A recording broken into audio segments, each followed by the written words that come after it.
The hoverboard. Watch this! Woo-hoo-hoo! Bet you can't do that. You don't even have a fixie board. And who cares? My parents got me something really cool. A hoverboard. Look. You mean now people can have fixie boards? So cool! Can you do tricks on that thing? Heh, I sure can. I'd show you right now. But it's raining. And so what? Are you kidding? Hoverboards run on electricity. A hoverboard looks like a skateboard, but with bigger wheels that have electric motors inside. When someone stands on the board and leans forward, controllers send a signal to the motor. You can start going. It can not only roll forward, but backwards too, and even spin until the battery runs out of power. But you can always recharge it. And remember not to ride through puddles or mounds of snow. If water gets inside, your hoverboard can easily break. Then just ride your hoverboard in here. I can't because it's an uneven floor. Or could it be that you don't know how to ride it? Hup! Ta-da! Good, now start riding. It won't go. Ah, you forgot to turn it on, that's it.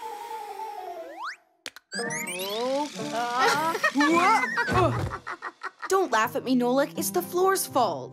I'd even fall off a scooter in here. Uh-huh, whatever you say. If you think you're such a pro, then why don't you help me out here? Yeah, sure. Instructor Nolik will teach you everything you need. Just do what I do. But first put a helmet on your head. Go like this.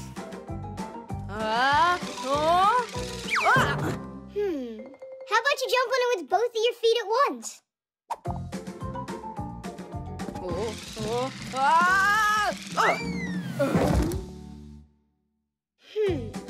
How about jumping on it backwards? That's scary. Don't worry. Just close your eyes.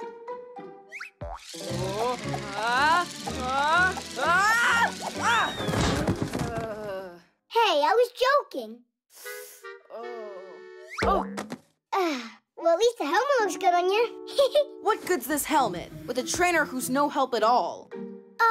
Really? There's no trainer who can help such a lousy student. I can learn without you. Fine, go ahead.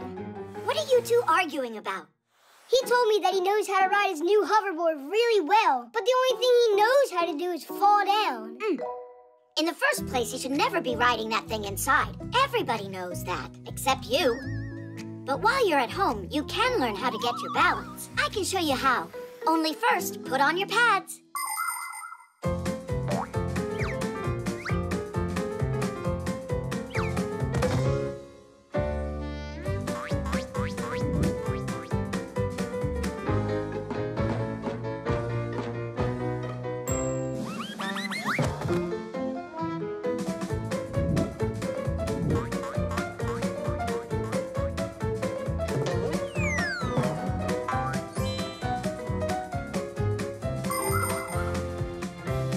Class! Simka, you're a really great trainer.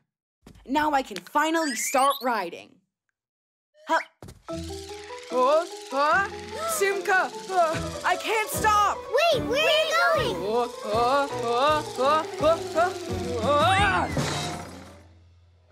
Thank goodness he was wearing his helmet. And those pads.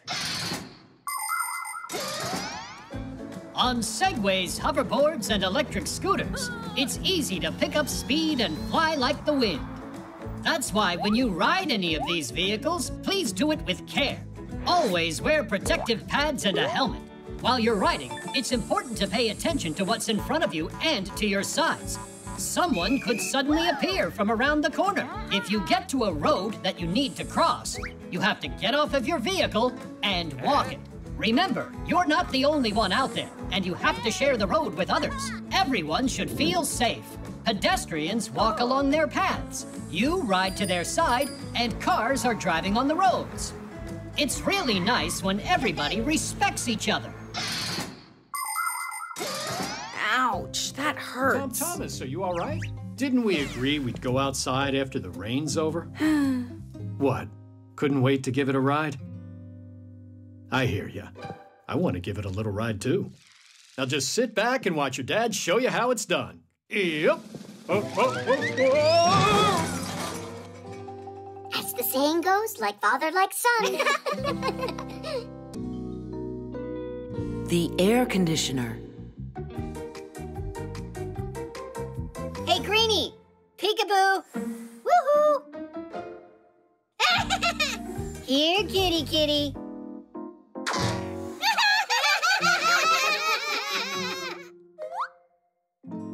It's taking Digit forever. 'Cause when it comes to fixing up air conditioners, Digit's a dum-dum. He said he knows how they work inside out. He should prove it. Leon! Woohoo! Geek, be careful. You could fall down. When are you gonna learn to tell Geek and I apart? You done? It's working perfectly. Oh, yeah? Then why wouldn't it respond to the remote? Because it's got a stuck button. Where? Oh. Guys, why did you push it like that? It can only be fixed from the inside. An air conditioner gives relief from the heat. It has two main parts. One hangs outside of the house and the other inside. The air in the room is sucked into the unit, where it passes over cooling coils filled up with gas. The heat pulled out of the air is pushed out to the street with a fan, and the ice-cold air is sent back into the room.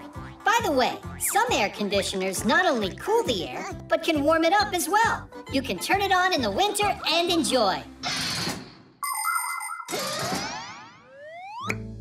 Piece of cake. That's great. We can finally get cooled off.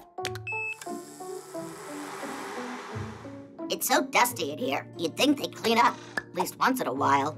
Ah, I love it cool. Let's make it a bit warmer. I feel cold. Well, I feel hot. You're gonna freeze me. It just doesn't want to stay in place. And you're gonna roast me in here. And now this one? A little heat can't break your bones, especially since you don't have any.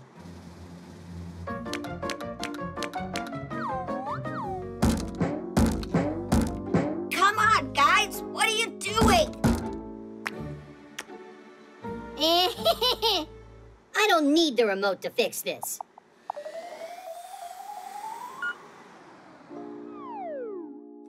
Ha-ha! Who's laughing now? We'll see about this.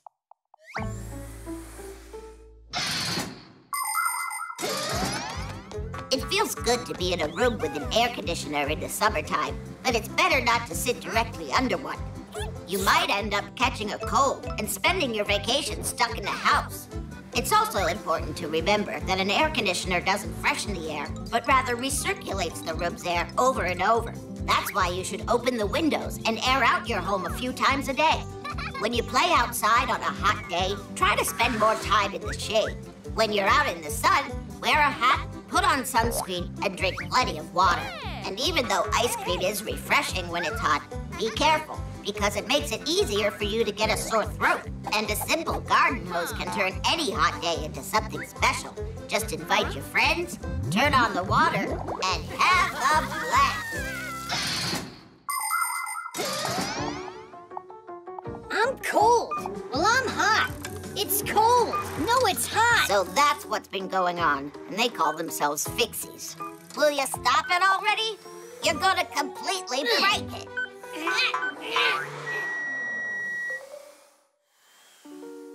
There you go. Didn't I warn you?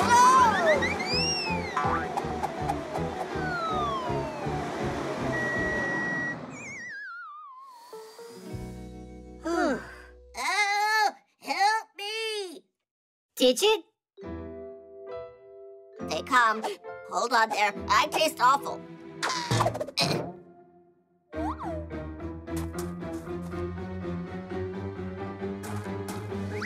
No! Someone help!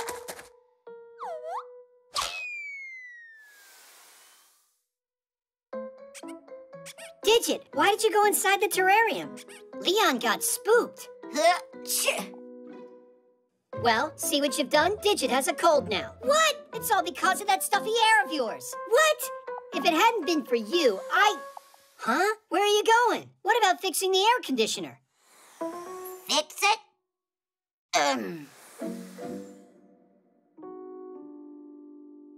Didn't Digit talk about how he knows air conditioners inside out? He's just upset he almost learned chameleons inside out.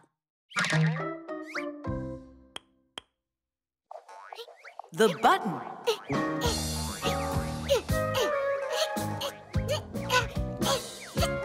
So what do you think? Did Tom Thomas do all right on his test? Of course he did. Katya was there. What's it got to do with Katya? Hey, Fixies. How's it going? Great, and how was your test? Easy peasy. If it wasn't for me checking your answers, I would have managed myself. you can't even manage to say thanks. Oh, what's the big deal? You helped me once. And yesterday, who found that mistake on your spelling test? I just didn't have time to check it. And when you forgot your phone back at gym class, who brought it to you? And who tells you what homework we have all the time? I could have done all that stuff by myself. I didn't ask you to. Huh, without me around? I bet you couldn't even sew this button on. I'm so scared. Just watch me do it. I dare you. Fine. In ancient times, people stitched together their clothes with strong knots and kept them closed with sticks and thorns from different plants. The very first buttons were made out of stone, wood, shells, or gold. Really, just about anything. There was a time when the number of buttons on someone's clothes would indicate how rich that person was.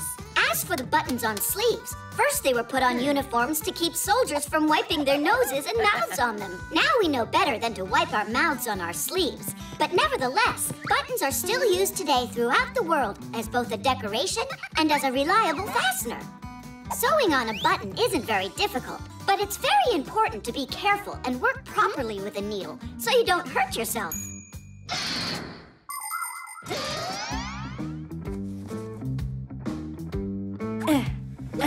What's going on? Tom Thomas, you want me to help you? Yeah, Tom Thomas. Need some help there? I'm fine.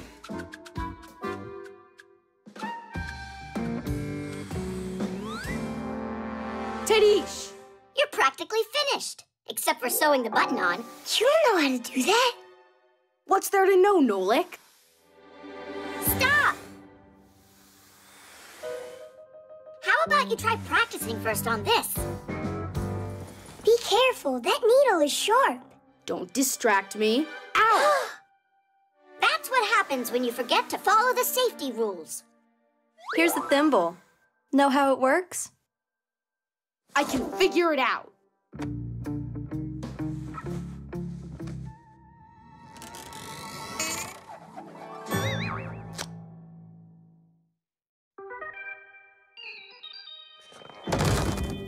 We gotta do something about this. Oh, Katya, One of the buttons on your backpack. Look, it fell off, see? It's just awful. Tom Thomas, do you have another needle?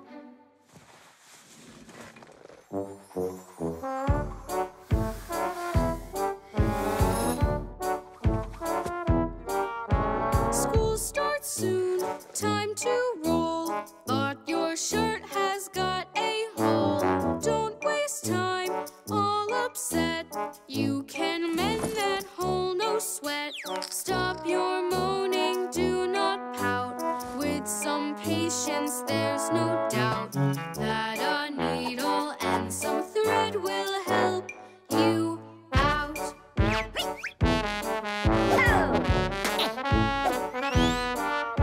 Brand new coat, warm and soft, but a button just popped off. Don't waste time, all upset. You can mend that hole, no sweat. Stop your moaning, do not pout. With some patience, there's no doubt that a needle and some thread will help you out.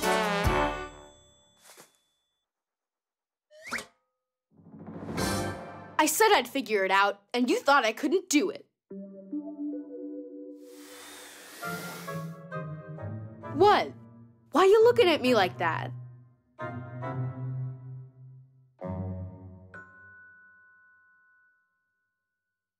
Yeah. Katya, well, how do they say it? Thanks for helping. You're welcome. Good going. Only, you know what? I'm not going to check your answers tomorrow. You won't? But I'd be happy to help you study for it if you'd like.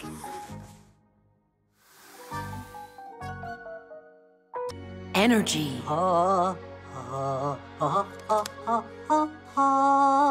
Good morning. We're here for the exam, so you'll give Pack-A-Mats to us. That's excellent. And who's going to take it first? But, Professor, we, Do everything together? All right, go together if you want. What is this tool here? That's a claw hammer. Way to go! And how do I give each of you a grade? You both answer together. But it's faster. I've got time for you. Geek, try it on.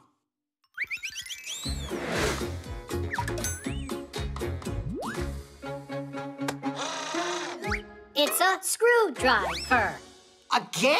Well, maybe one Pack-A-Mat for the two of you is enough. You know what? Each one of you is going to get his very own exercise. I present you a model of a real power plant. It's gigantic. But it's not finished yet.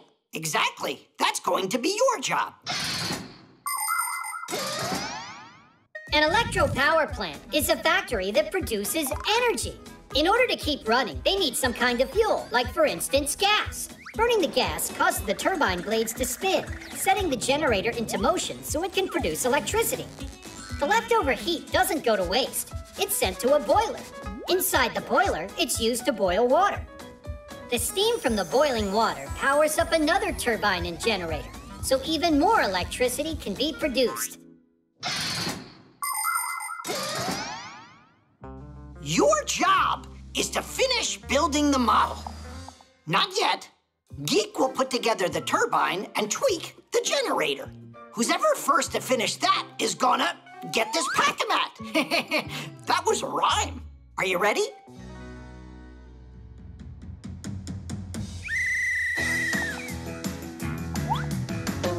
You're off to a great start.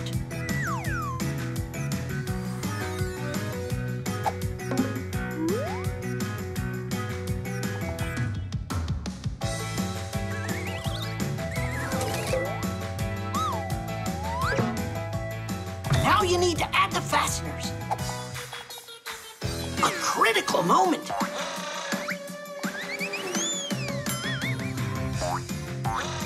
What a move!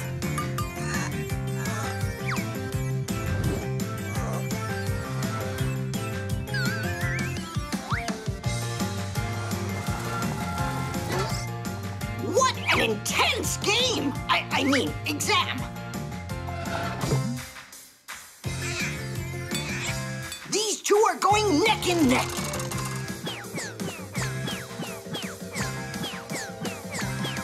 And the winner of this race? I don't know.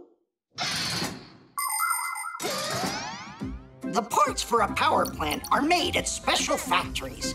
You could fill several tall apartment buildings with all of the people who work making the parts for one of these giants.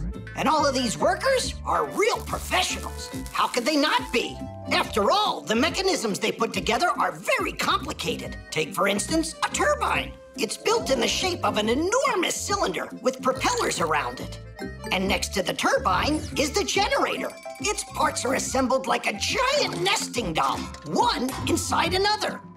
Together, this powerful team produces electricity. They're just like people are fixies. When every one of us focuses on a common cause and we work together, the results can be simply fantastic. Well, yeah, it's a tie, right? Then we'll have to have a tiebreaker. Whoever presses this button first and gets the power plant going will be declared the winner. Go for it. So, which one of the two is faster, smarter, and stronger? Press it, Geek. You deserve it. Nuh-uh. You. Press it. Go ahead. No, you go ahead. No, you. Quit stalling. You're the one that's stalling. Press it. Just press it both at once.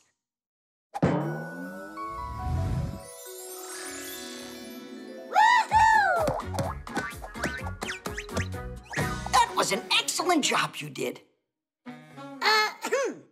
Oh, right. The prize for the contest.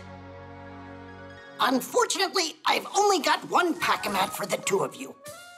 It's all right. We're always together anyway. We'll figure out some way to share it. I was just joking. You each deserve your own Pack-A-Mat.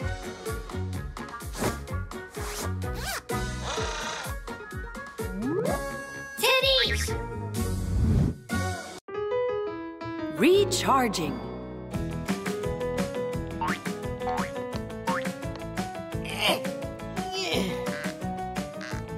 If you'd be so kind, could you please tighten those up faster? Are you tired, Professor? Not at all. Only we're not in the same good shape we used to be. We? As a matter of fact, I am still in awesome shape. Fixie elders like yourself can just use an appliance to recharge. Only if you agree to come and join me in there. You can count me out. I prefer actively recharging. But you certainly can't handle this. Are you serious? That's what I do every day at home. Oh, really? Based on your shape, I'd never have guessed. Oh, are you done? I'm only doing my warm-ups.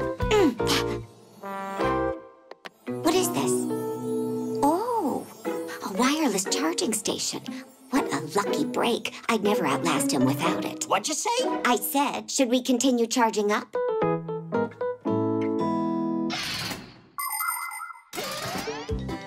Do you know the secret of a wireless charger? It has coils of copper wire hidden inside. Coils like this can also be found inside of other gadgets, like a telephone. When you plug the charger into an electrical outlet, electricity starts running through the wire, creating a magnetic field inside of the coil. If you put your phone on top of the charger, the phone's coil will pick up that field from the charger, which means electricity is being produced in the phone to charge it, which also means no more tangled wires. Isn't that cool? By the way, phones aren't the only thing that charge this way.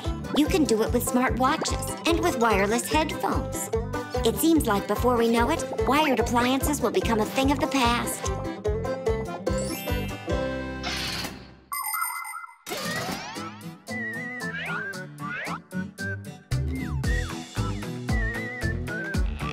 Are you ready? Ready. Let's go.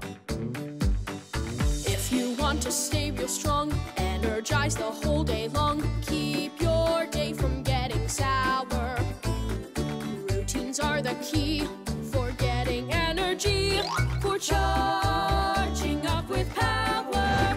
Charge those gadgets round the house, tablet, telephone, and mouse. Don't forget to charge your car, or you won't get very far. Charging is the one thing they need to keep on running. Are you tired? Not one bit. When you feel the need to eat, try to stay away from treats. Find some good food to devour. Eating healthy food will elevate your mood and charge you up with power. Charge those gadgets round the house, tablet, telephone, and mouse. Don't forget to charge your car, or you won't get very far. Charging is the one thing they need to keep on running. Do you give up? Not a chance in the world. When the working day is through, you know what you have to do. Go to bed at a good hour. With a full night's rest, you will feel your best. All charged up with power. Charge those gadgets around the house, tablet, telephone, and mouse. Don't forget to charge your car, or you won't get very far. Charging is the one thing they need to keep on running.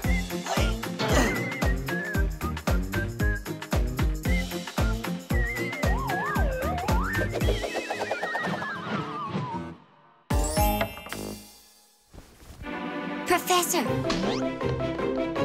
Hey, what's going on? You are heavy.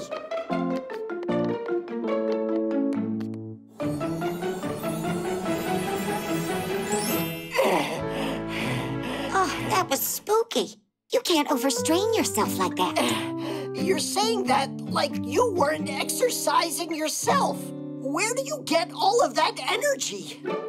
From, well...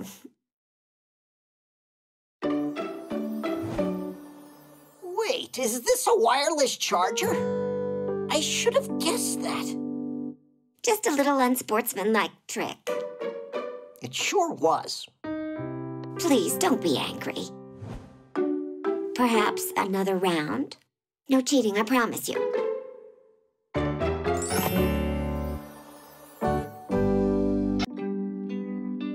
The weather station.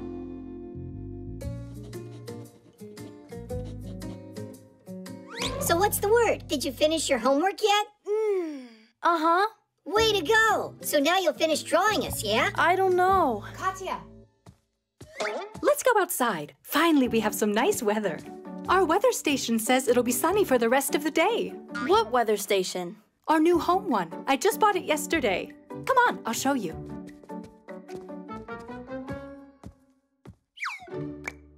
She's never got time for us. It's always school or homework or who knows what. Like sleep. And right now she's going out for a walk. Thanks to new technology this time. You gotta admit, that device is pretty cool. A home weather station is a smart thermometer.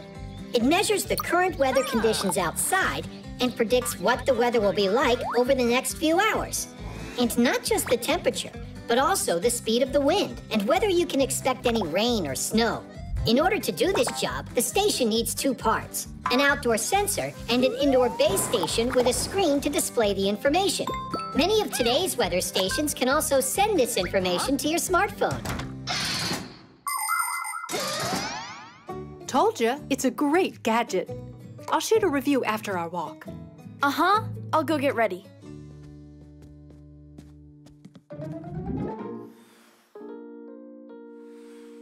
And what do you think Katya and her mom will do if we go and change the weather a little? With the power of our minds? Not quite, with the power of a fixie tab.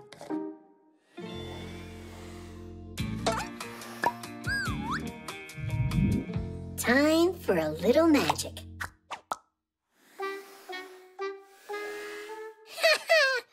We did it! There we go. You going? Tweak, I promise you, I'll draw you after my walk, all right? Of course that's all right. It's only that I saw the forecast is predicting rain. Uh-huh, like I really believe that. Katya, grab an umbrella. The forecast just changed, but that's not a big deal, right? Who cares? A little rain won't hurt us. That's what we've got umbrellas for. Actually, I forget where I saw it last. Will you help me find it? All right. What are you gonna say now? It's here. What? Mom, check it out. Wow, did it get colder? Let's grab our scarves. Geek, let me do it.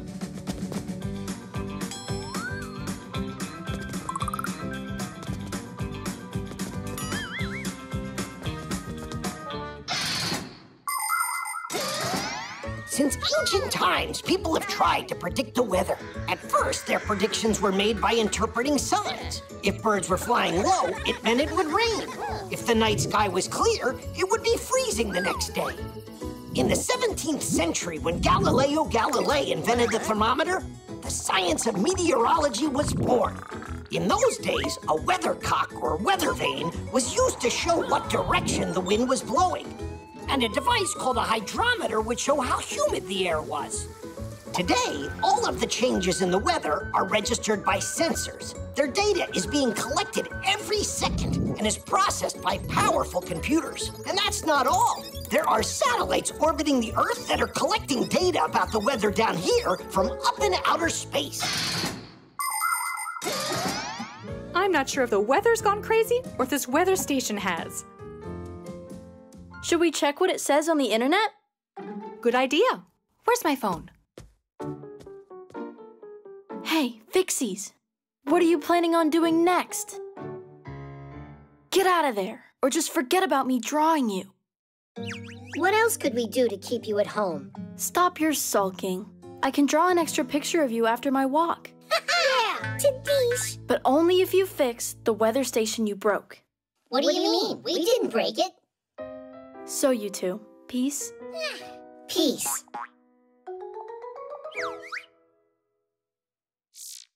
It looks like our weather station got it all wrong. I just made peace with it. It needed a restart.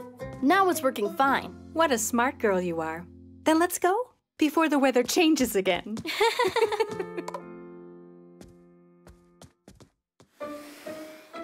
What shall we do while they're away?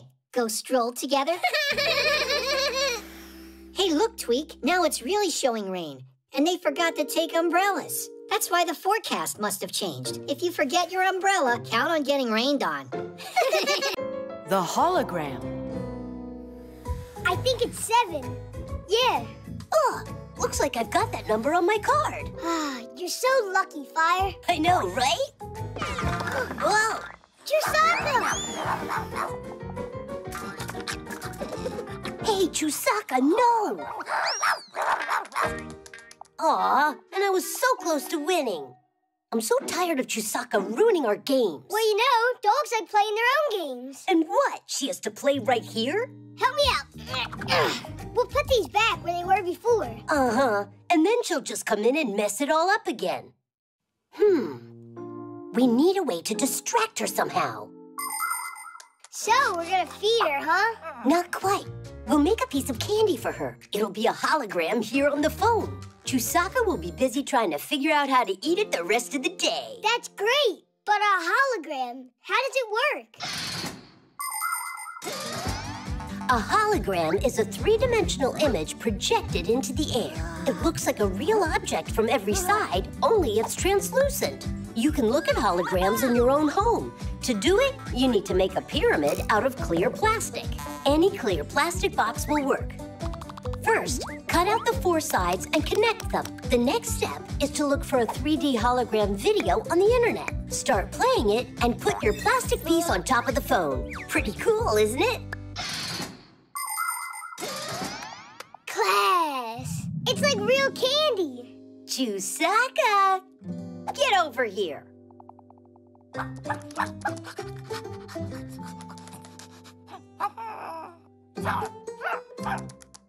Oh well, it looks like your hologram's not interesting to her. Could it be that she just wants some different food? You're right! We forgot that she's a meat eater. It's done. Quiet.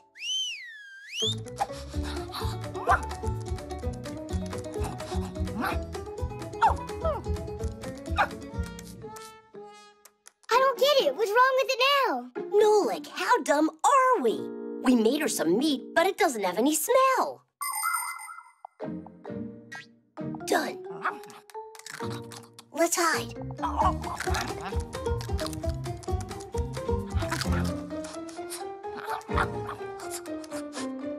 You want to go play now? Uh-huh.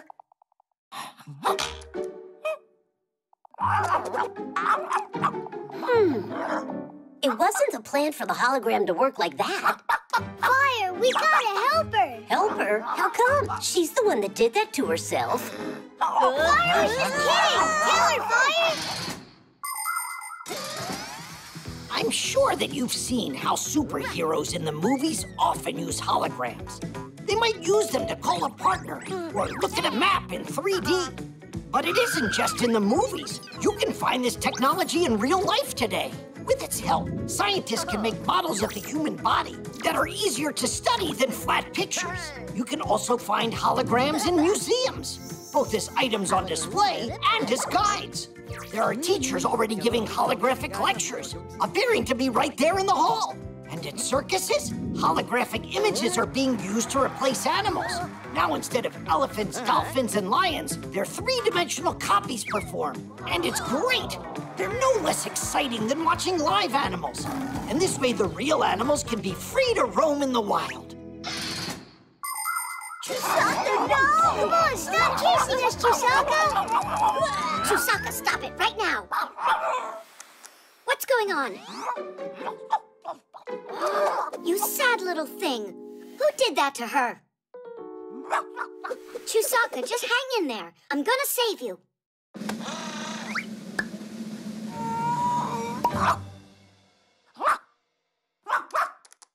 Whose idea was that? We thought Chusaka would get distracted with a hologram, but then she put her nose in there and got stuck. It was her fault. She's the one that kept getting in our way. Maybe you were getting in her way, actually. Fire, wouldn't the table have been fine for this game? No way in the world. I am gonna play where I want.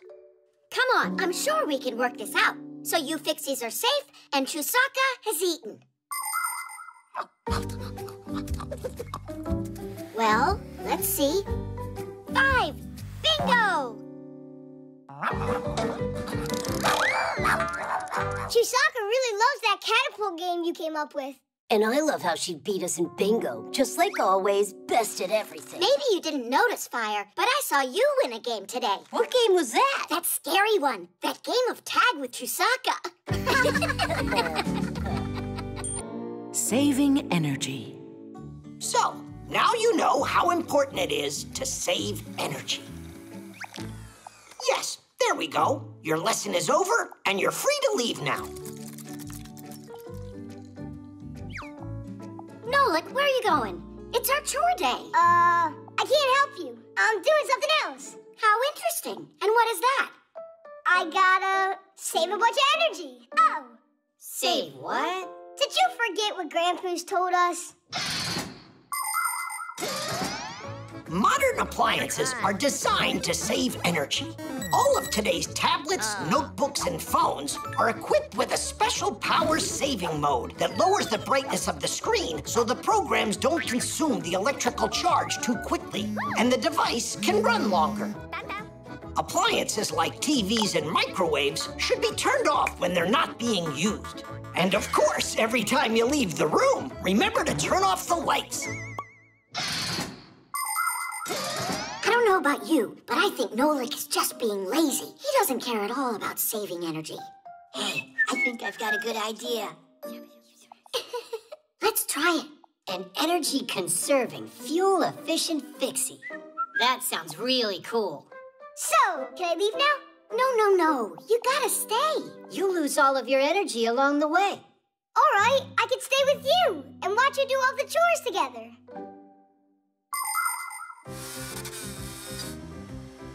Simka, it's still dirty over here by the fan. And what would we have done without your valuable advice here? Guys, can you be more careful? Look, it's dirty. And all that yapping? Uses lots of energy too, you know. That looks hard.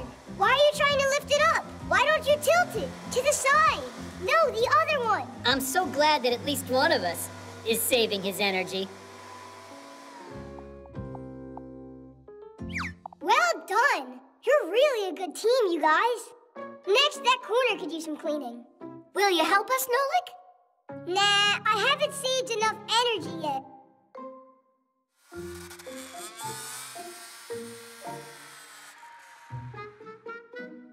Hey, where did you disappear to, huh?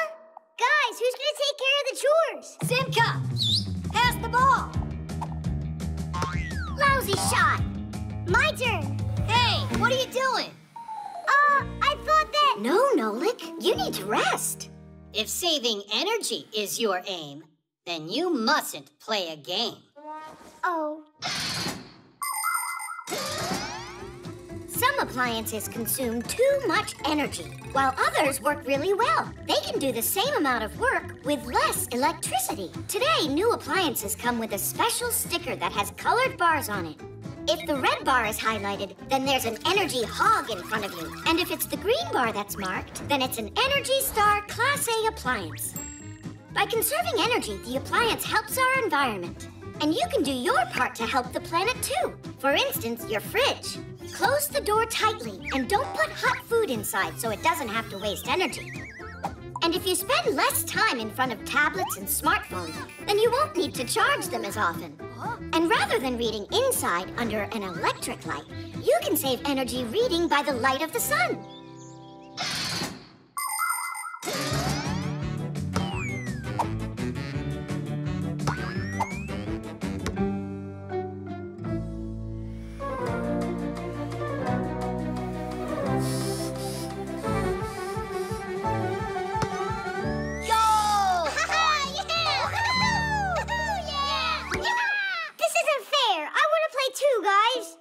Play? What about conserving energy? I conserved a lot of energy. It's true. A ton. Catch it, Geek. Tweak, here. Hey, play the game. Come on. Don't you think maybe it's our turn, to conserve a little energy too? And what do you want me to do? Play by myself? I know a great way that you can apply all of that stored power that you have. Nolik, make sure that you clean it well. There's still some dirt over there. To your right. And what would you have done without our valuable advice here? How about you help me out? Some other time. Because today we're Energy-saving, fuel-efficient Fixies. The 3D printer. Woohoo! Geek, I'm faster. Sure about that, Tweak? Hey, how did you catch up? Tweak, we're twins, aren't we? Now we can go to school like all the other Fixies. All right, let's give this a look. So we just hit That this must be button. Professor and then Eugenius. it's, Uh-huh. And what do you think he's doing? There's your copy, colleague. It's hard to tell us apart. I am sure your class will love it. They're gonna love meeting their new classmates. Simka, Nolik, and I haven't told anybody about them yet. A surprise? That's exciting. Only, shh, it's a secret, so keep it quiet. Did you hear what he called us? Yep, so let's make it a real surprise.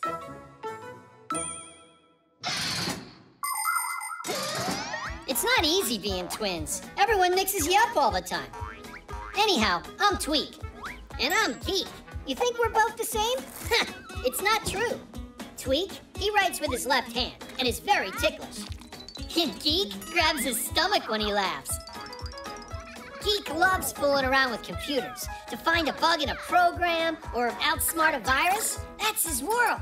Tweak, he's a master of practical jokes. And together, we're a team that's always coming up with something new.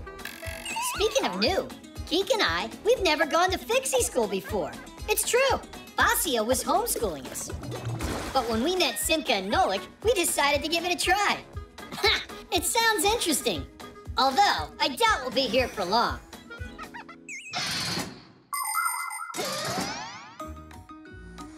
Hey, where is everybody? Verida's on her way. Simka and Nolik aren't coming today. Hello, everybody. Oh. Hi there. I'm Fire. Are you a new student? Oh boy, he's so scruffy.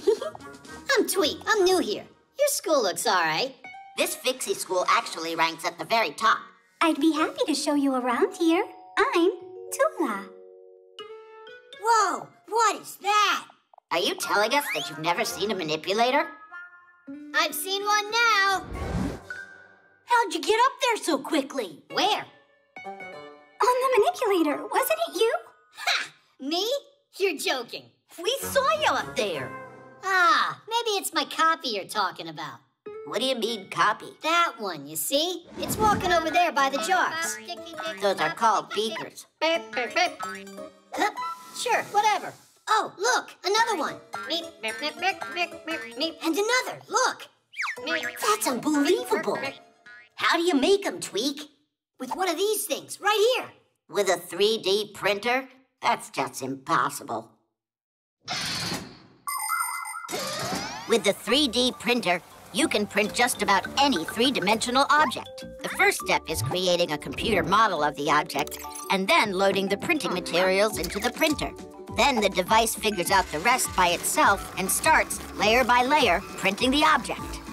With these kinds of printers, it's possible to print toys or parts needed to fix an engine or even prosthetics. But making living creatures like people or Fixies with a 3D printer is impossible. I see, you're a smarty. I'm Digit.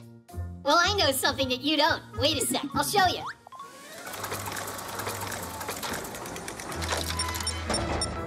Ta-da!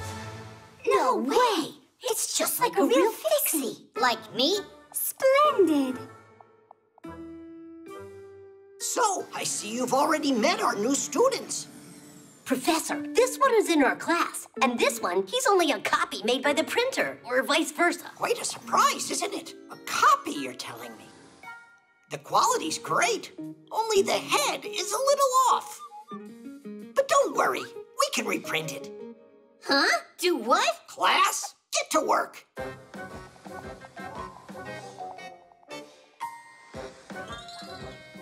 Hey! Stop! It was a joke! That's not a copy! It's my brother! I'm Geek, and he's Tweak. Twin brothers for real? Splendid! And we were about to shove you in there. I told you that this was impossible. It's time for class. Is everyone here? Not quite yet.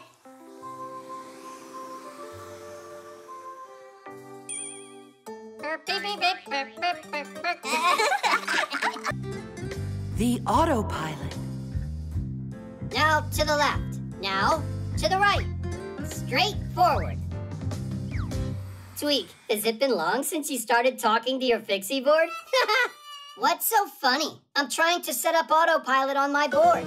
Then I can fly without steering. I'll tell it where to turn, and it'll do it. You don't have to tell the board where to turn when you have autopilot.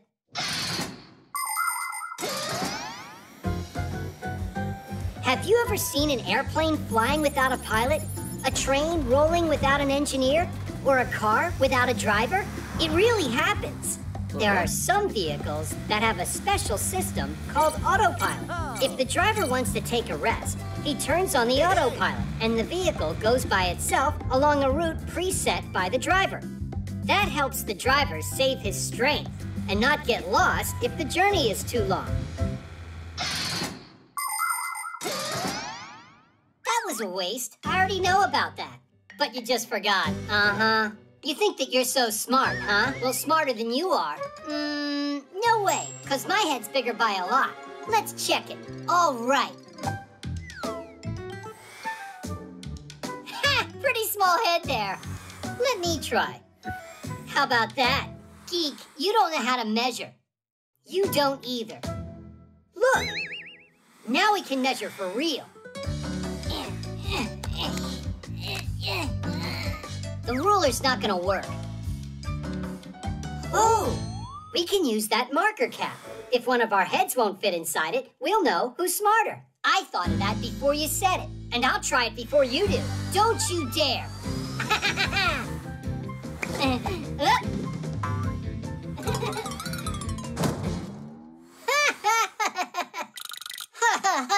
Now it's your turn.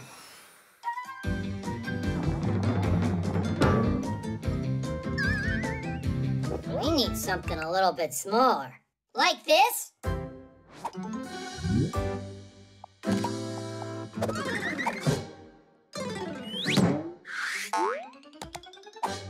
My head's too big for this, but it'll be just huge on you. Come on, pull it down. There's tons of room in there.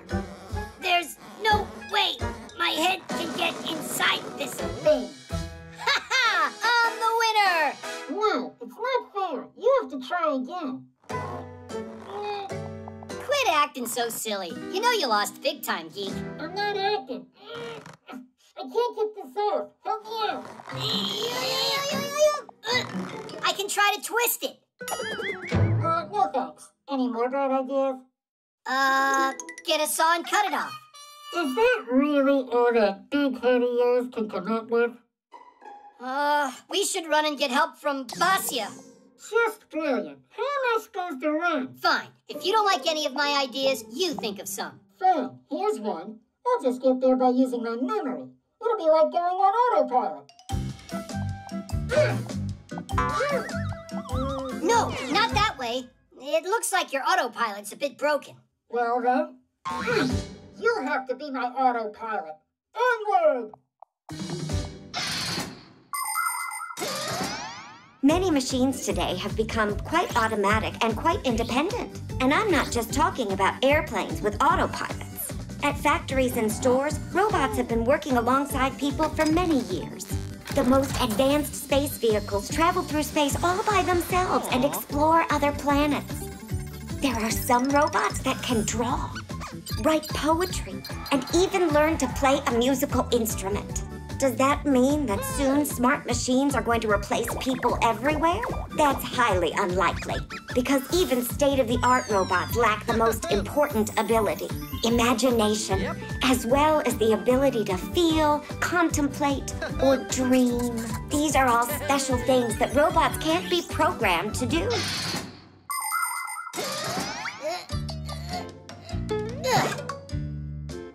Come on, just a little further. I never thought that being an autopilot would be so hard. And where is Basia? I'm here. Geek, what did you put that thing on your head for? We wanted to prove which one of us is smarter, and I won. By getting him to shove his head in there. So smart. Really smart.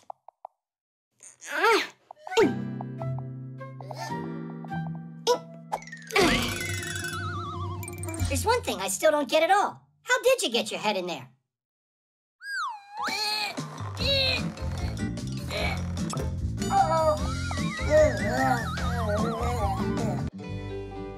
The book. Where did Tom Thomas go today? He went with his mom to the post office to pick up a package from his grandma. Class, I can't wait to see it.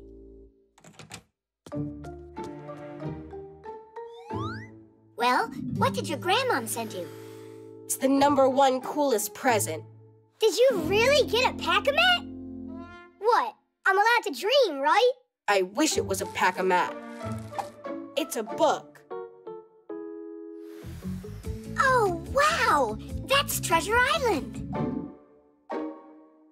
What's the difference? I think books are as boring as it gets. I agree.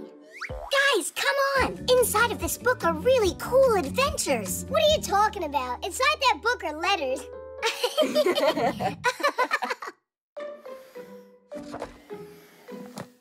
So, you're really not interested at all? Nuh-uh. By the way, inside this book there aren't just letters. It's got pictures. Pictures? A lot of them. And they're exciting, colorful, and huge. How about we take a little peek at those pictures?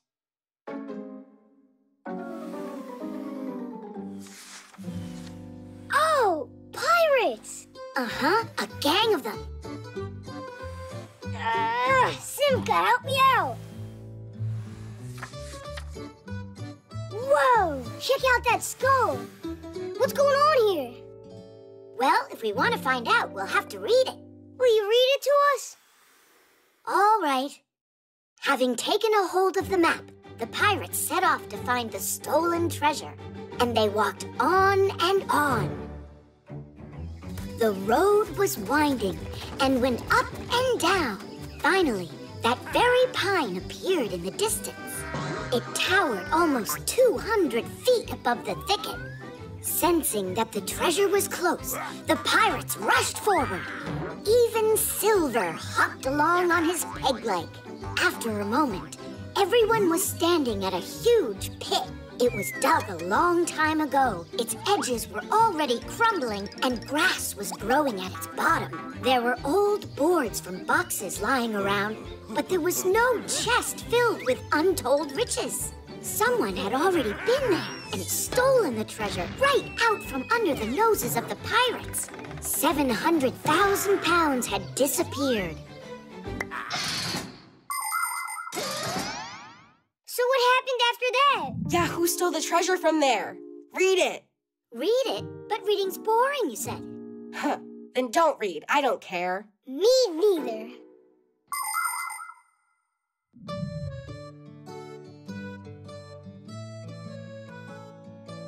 Oh, it's the guy who thinks reading is boring. What? I wasn't reading. I was looking at the pictures. I can't believe you! You're reading it without me? Grab it!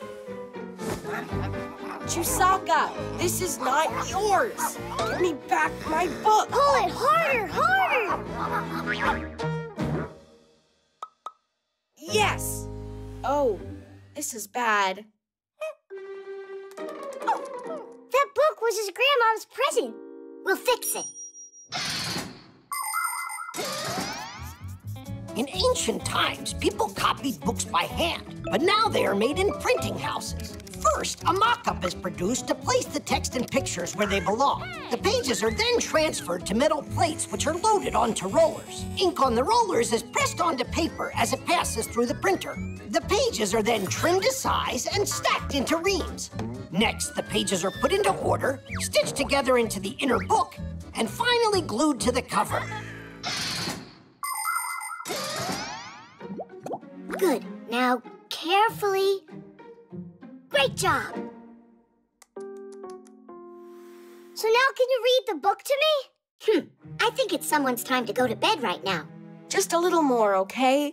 So, it's not boring then? It's not. Tom Thomas, were you reading? Mom, Treasure Island is really great. You were right. It's the #1 coolest present. I am so glad you like it. But why don't you continue reading tomorrow? Now it's time for bed. All right.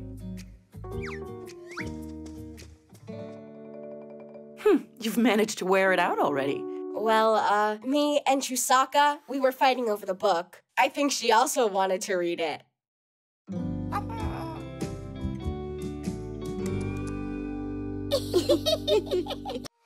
The piano. We got your phone checked and cleaned up. Great. Thanks, Fixies. You're lucky you got Fixies here. In our house, the piano's broken, and we got no one to repair it. A piano? You got one for real? Wait a second. Maybe you could try. A piano? I can do it. Do you know how it works? You're gonna tell me, right? A piano is a string, percussion, and keyboard instrument all under one lid with a full-blown mechanism inside. Every one of the keys has a hammer attached to it. When you press a key, the hammer strikes a string and it starts vibrating. That's how the sound is born. The thinner and shorter the string, the higher the sound. The longer, the lower. Pianos come in different shapes and sizes, but making beautiful music is something you can do on any piano.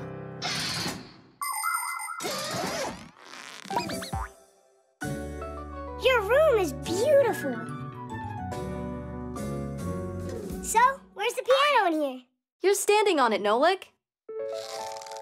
Really? I thought it would be huge. And where are those little hammers? There are no hammers. It's electric. There's no sound either. I'll go in and check. Oh, now I see what's broken. We have contact. Tidish! Tidish! What? Ah, I didn't tighten it up. Sure enough. What a scatterbrain. Yoo-hoo! Who are you? Who are you? This is my home. I want to know what you're doing inside here. Tightening the screw. Who asked you to do that? Katya. That human girl that lives here?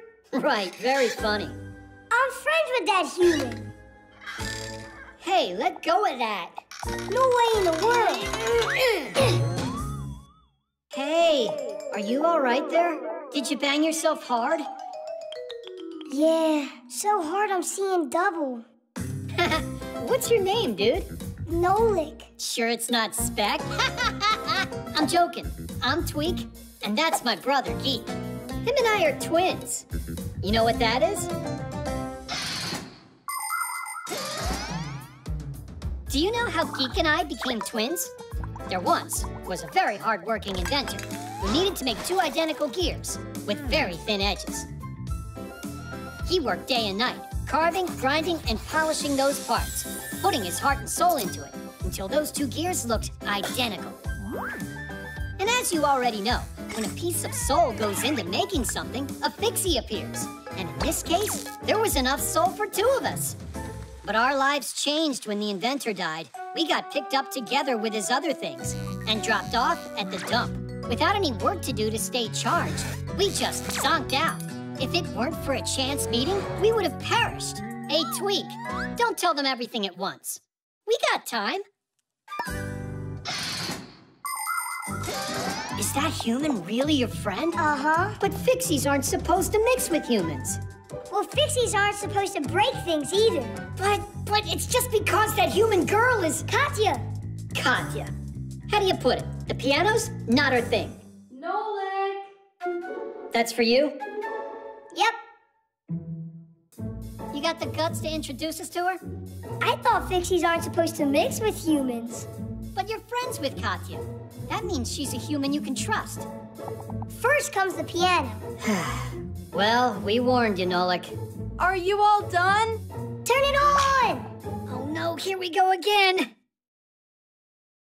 They take care of our machines. Irons, phones, and toasters. Threes and TV screens. Katya, even stop! How come? You don't like it? That's not it. It's good. And a really good song. And super loud. Only you don't want to scare all the Fixies off, do you? Scare what Fixies off? This is Tweak, and this is Geek. Not quite. My name's Tweak, and mine's Geek. Ah! We've got Fixies living here. Shh.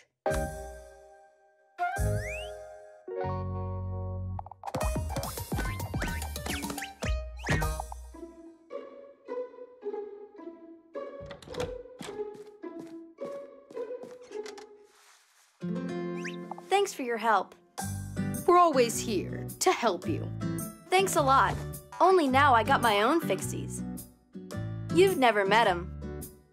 New Fixies? Only, shh, don't tell anybody, 'cause it's a secret. Comics. Katya, are you done yet? Just a second, you two. There, all done. What do you think? A whole comic about us. It's great. You can make a movie out of it. Look at that mug. Check out how good I look. And I look like Superman. Well, I look superer. No need to argue. You're both heroes. Wait, if you put it on the internet, then we'll become famous. Is it a smart idea for Fixies to become famous? Ha! I say the more fame, the better. You do. Well, anyhow, see you later. Hey, that's not fair. I mean, we saved the planet, and no one's gonna find out. Comics are a kind of picture book in which the pictures are combined together with words. To make one, first you come up with a story. It could be about superheroes, or princesses, or scientists, or even all of them at once. After that, you can start drawing. Divide a sheet of paper into sections and fill them with a series of pictures that tell your tale. And write what the characters are saying in speech bubbles. By making picture after picture, you can tell the whole story. It's like a cartoon, but on paper.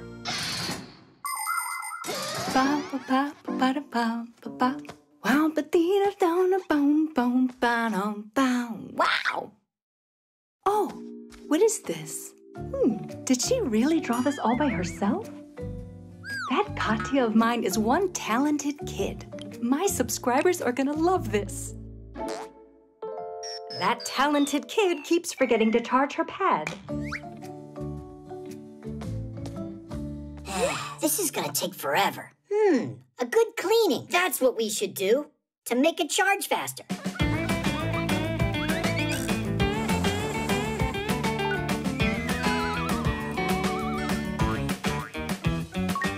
Just a little more and we're all set. Set to go on the internet, that is. Then, tons of humans will know about us. Humans? The secret of the Fixies. That comic can't go online. Drain the battery down.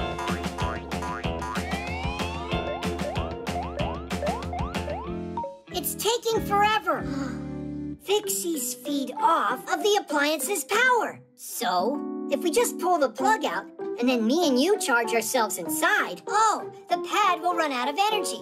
Only, first we're gonna have to drain ourselves dry. Drain away.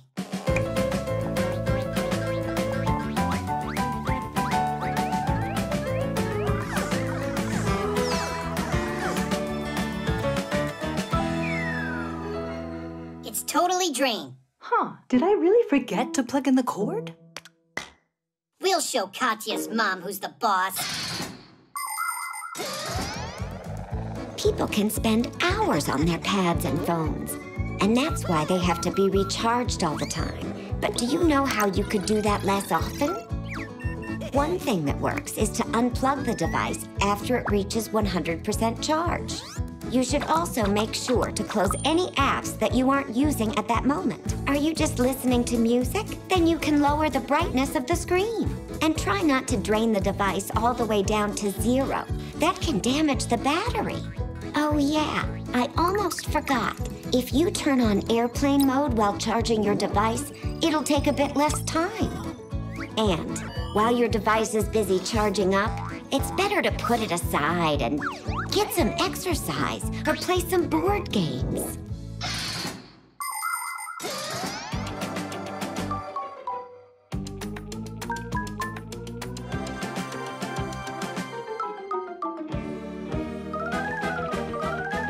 I'm worried I'm gonna explode. Hang in there, Geek. Hang in there. We can't take it much longer. Mom, what are you doing? Wow, Katya, this comic that you made's just fantastic. I want to brag to my subscribers. I'd rather you didn't. But I'm proud of my daughter. You draw like a true artist. I want to draw a new one. This one's not great. The characters aren't right. Oh? Then go ahead and draw. We'll post it later. My live stream's about to start. Oh, the stars of the comic are here. That's not funny at all. It's really good that you didn't upload that comic. No way. I would never let out your secret. You're the ones who are ready to give it up. Why are you twitching? It's just because we're overcharged.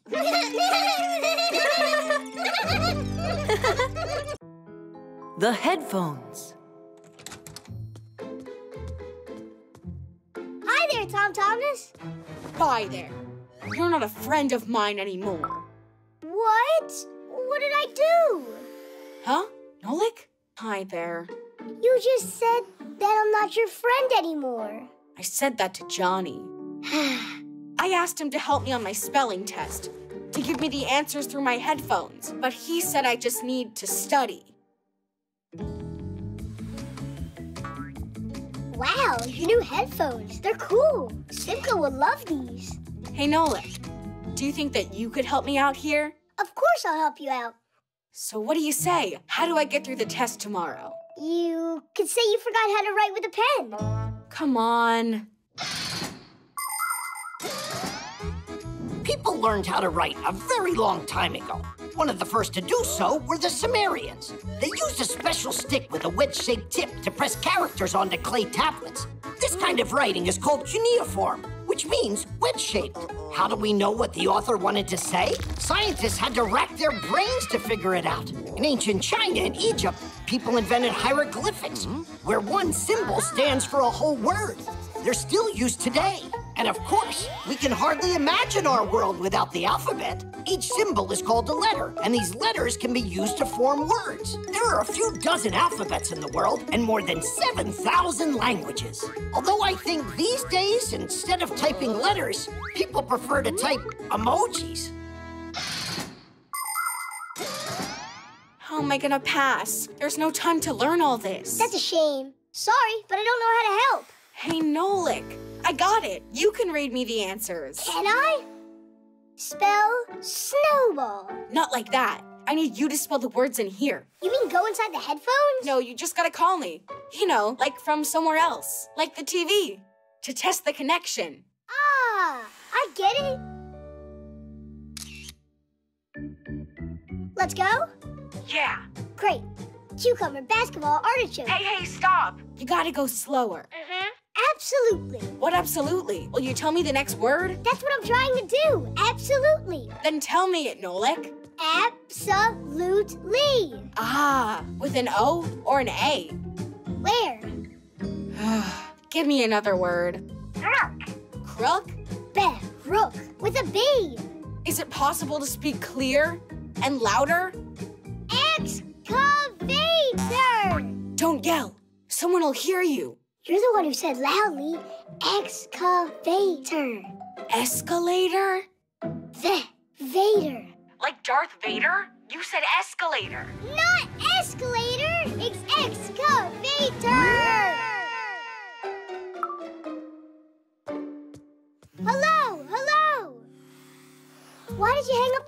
like that?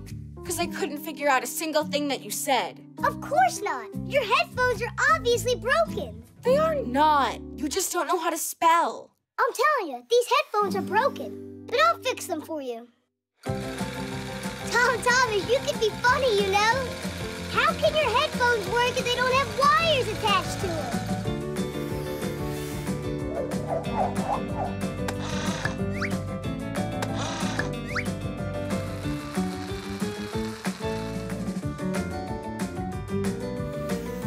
Here you go. Now I'm sure that you'll hear me. What were you thinking? These headphones are wireless. What are they? Wireless headphones get connected to a device via Bluetooth. This is the symbol for it. Click, and the gadgets each start sending radio waves so they can recognize each other. Contact made. Play your favorite music from your phone or tablet, and the sound will be heard in the headphones. After using them, the headphones need to be recharged inside their case that works as a battery. And if the headphones are big, they'll need to get plugged into an outlet to get charged. Class. Thanks for nothing. Some friend you are. I was just trying to help you out here. School sent a message. The spelling test got rescheduled. Hooray! Hooray! I'll fix your headphones. Now you have plenty of time to study for your test. Uh-huh. I can start tomorrow. Hello, Johnny. Want to come over and play? I'm here to study. Tomorrow's a science test? Really? Come on over. Diddy! The online store.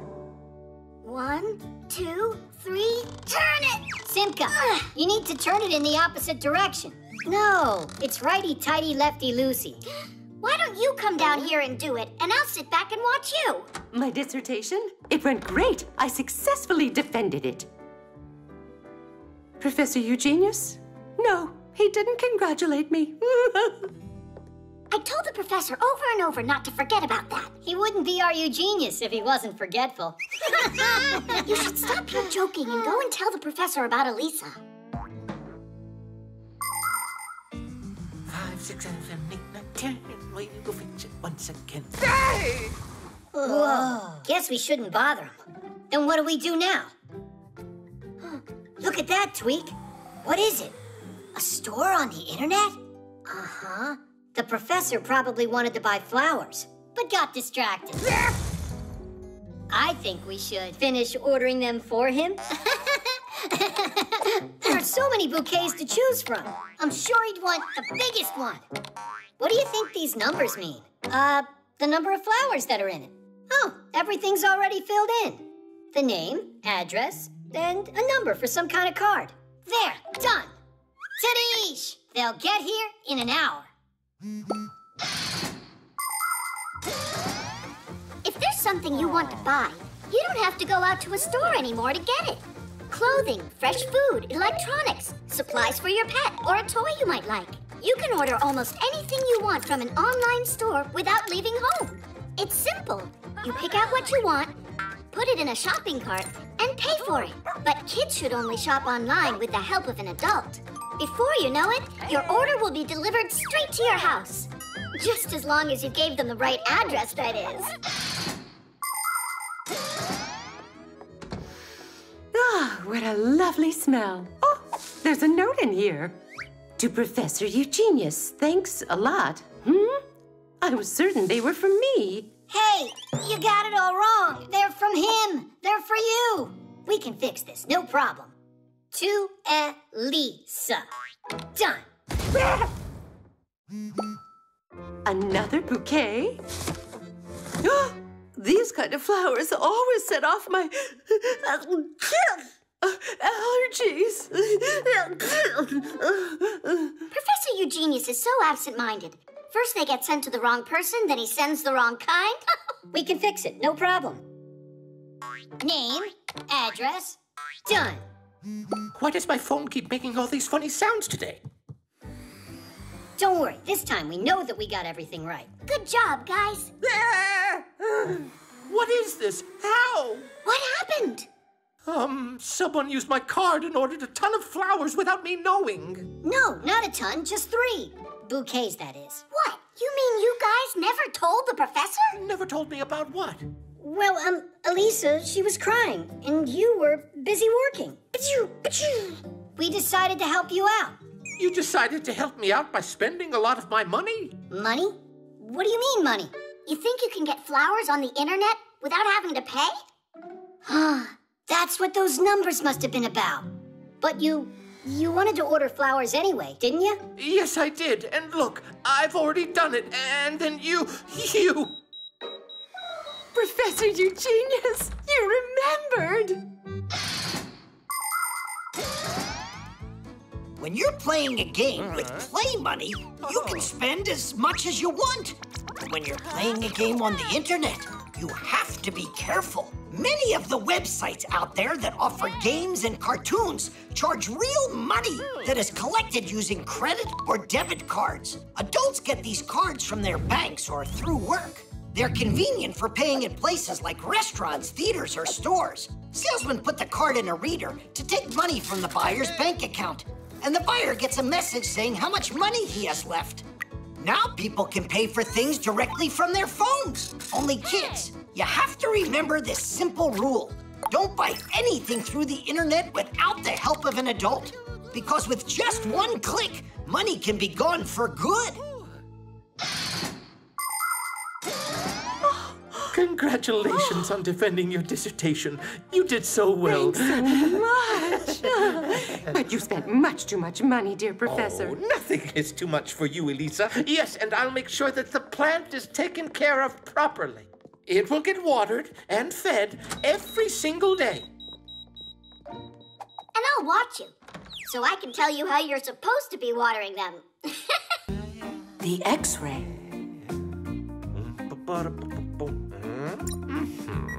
All right.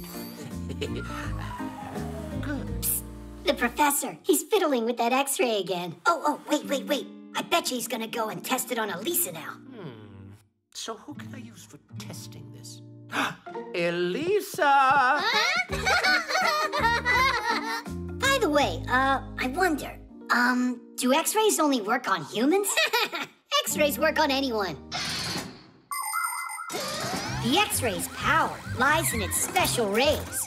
These rays easily pass through soft tissues, but can't pass through bones. So their shadow appears on the X-ray film.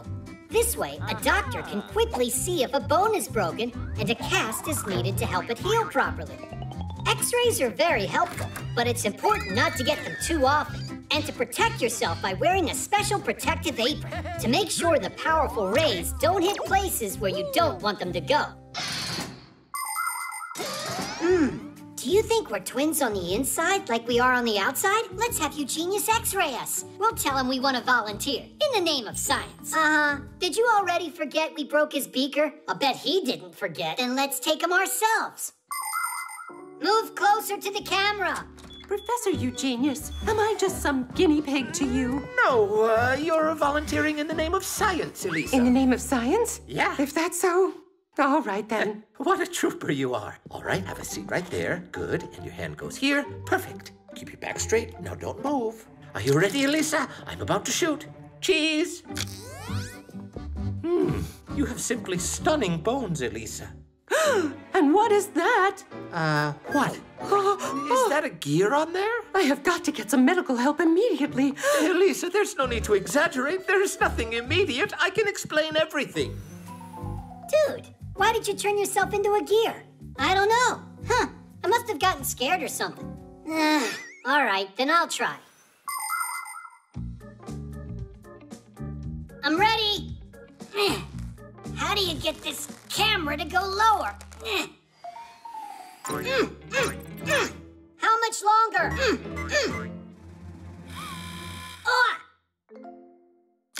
Got it. Or maybe not. It was all your jumping, and now it's frozen. Elisa, it was just a mistake, a little hiccup in the program. There was nothing in there. Are you sure there's nothing there? Me, I am absolute. Elisa, you'll see for yourself. All right, Elisa, sit up straight. There you go. Now don't move. And there. How does it look now? It's moving around in there. Ambulance! Ambulance! I have no idea what's wrong. It's your fault my picture ended up on our x-ray. Well, you're the one that made yourself into a gear. It was an accident. It just happened on its own. So it was you who did this. You have no right to frighten Elisa, you two. We're conducting an experiment over here. We were testing your x-ray. That's it. Yeah? And how is it? Hard to say. Every time we try using that thing, it turns us into a gear. You fixies have that defensive reaction. Even an x-ray can't capture a fixie. The picture, that is. Oh. It's impossible to photograph a fixie. That's right.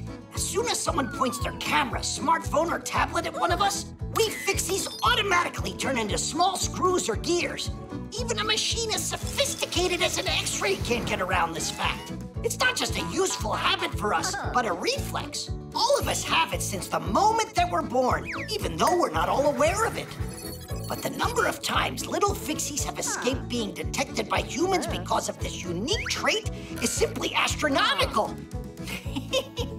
But I'm going to stop joking for a moment now. Are you ready to learn the secret of what we fixies all have inside of us? We've got a red-hot motor, a clear mind, and a kind soul inside. All right. Take it easy, take it easy. Here we go, with nothing extra this time. Yep. When we're in our gear form, we're also identical. You again. I'm gonna get you. Stop! Come back here. Oh, now they're reproducing. Elisa, there's no need to worry. Look, Elisa, here are my gears. I left them inside the x-ray. You mean there's nothing wrong inside of my hand? No, you're fine, Elisa. How about we take just one last x-ray? In the name of science. Oh. The present. It's mine. Let it go. No way in the world. Tweak, Geek, are you coming or what? Do you still need our help with the notebook or not? We can't do it now. What's gotten into you? Nothing got into us. Something came to us. We found a present. It's for me. No, for me. Huh. Now we'll find out who this is for. With love from Basia. That makes everything perfectly clear. What isn't clear about it? There's only one present, but two of you. Because it's just for me. In your dreams, Tweak. Well, I know who this present's for. For the one that Basia loves most of all. Huh? The very first presents were amulets. People gave them to each other for good luck. Rulers would give gold, spices, and fur to the neighboring tribes as a token of friendship. Sometimes an entire nation would do the same, like when the Statue of Liberty was given to America by the people of France. Today, there are other kinds of presents to give. For instance, a day at an amusement park, or a ticket to the theater or the movies, because experiences can be presents too. And how do we find out which one of us she likes most of all? Parents like kids who have good smarts. Well, that answer's obvious. Why don't we confirm it? 115. Oh, I got the same answer you did. So who's smarter? Neither of you. You're both wrong. But that's my answer, too. Don't you remember? You can't divide by 0. Digit, you're so boring. Parents like strong kids, athletic.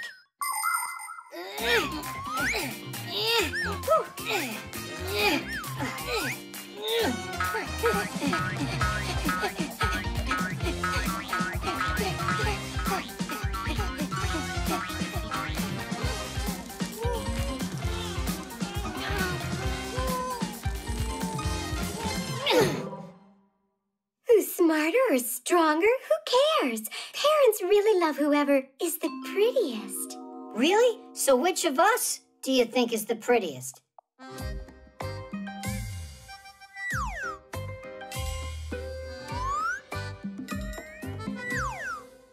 Marta, stop stalling. What, you think it's so easy? You're identical. That's all. I have had enough. I'm the one that found it, so this present's for me. What? There's no way.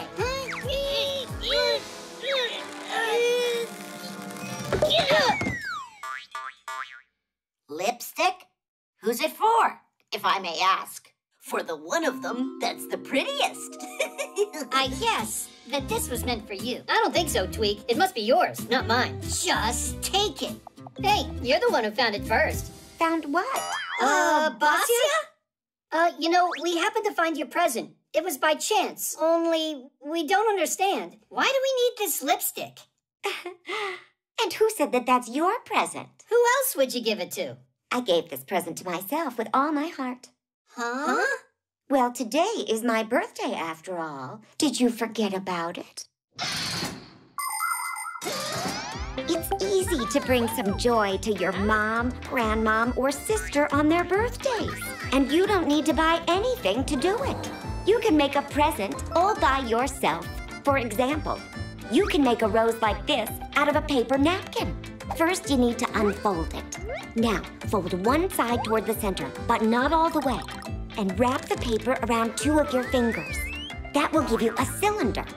If you squeeze it, it will look like a flower bud. All that's left to do is tightly roll the second half of the napkin. That will be the stem. As you're doing that, fold a corner of the napkin up and you'll get a leaf. Beautiful.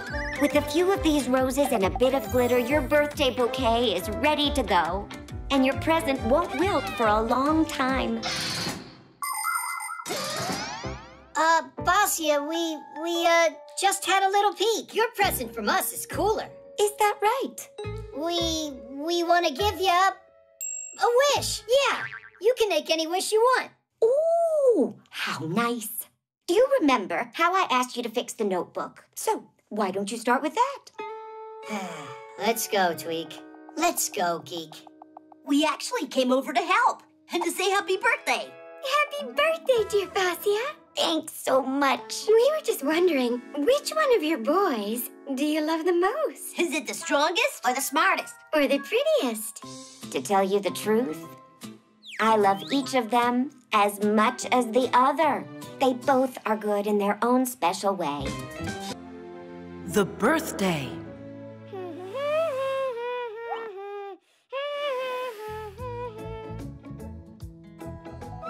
Well, Buggy, how's that? Do I look like the birthday boy? And this is for my presents. Oh, it's Simka. Well, wait over here.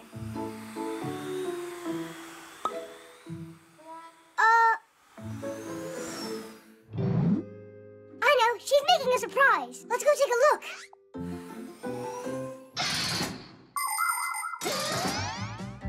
Every kid just loves to celebrate their birthday. And it's no wonder. Presents, guests, and, of course, a big birthday cake with candles. You'll probably say you'd love to have it every day, right? But what actually makes your birthday party so fun is that it only happens once a year. Eating a birthday cake every day would get boring real quick. And please, don't be sad if the number of candles you have is still small. You'll get older. You can count on it. Pixies celebrate their birthdays too. Only we don't pull on ears like humans do in some countries as a wish for kids to grow. Because what if we grow so big we can't fit in appliances? Want to know how you can congratulate us? It's easy. Just take good care of your things and protect them from breaking.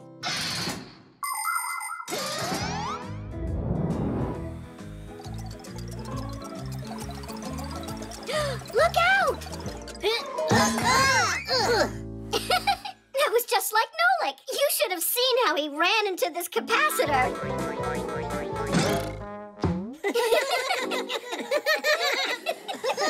Simka, there was no reason for you to bring that up today. Oops. What day is it today? Is it Butterfly Day? Hat Day.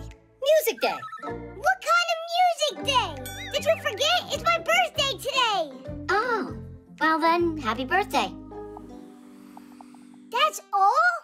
Ugh, let's go, Buggy. They couldn't care less.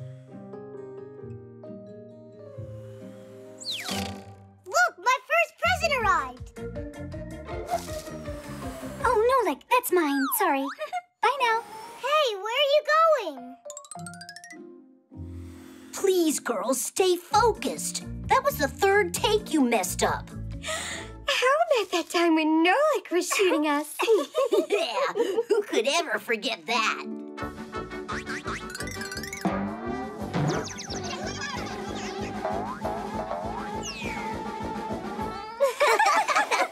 And you're laughing at me too? On my day? Since when is it yours, Nolik? You don't remember either? Uh-huh. See you soon. At least Papoose knows what day it is.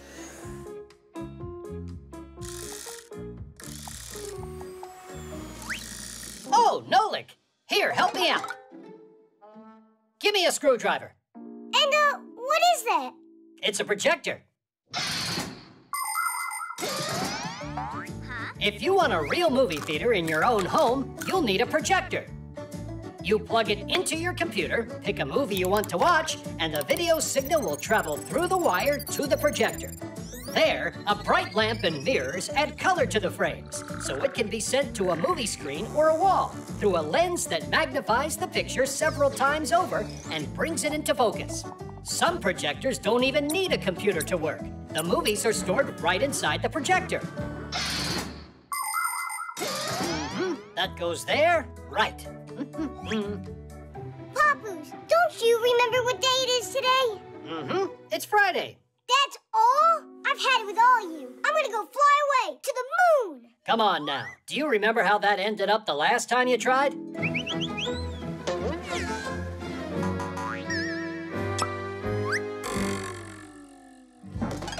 you ganging up on me or what? You gotta know that today is my... How about you go and turn this on?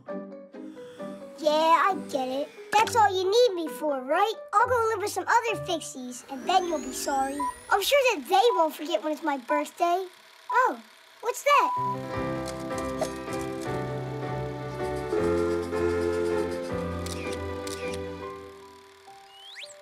Nolik is the best! Nolik is the best! Nolik is the best!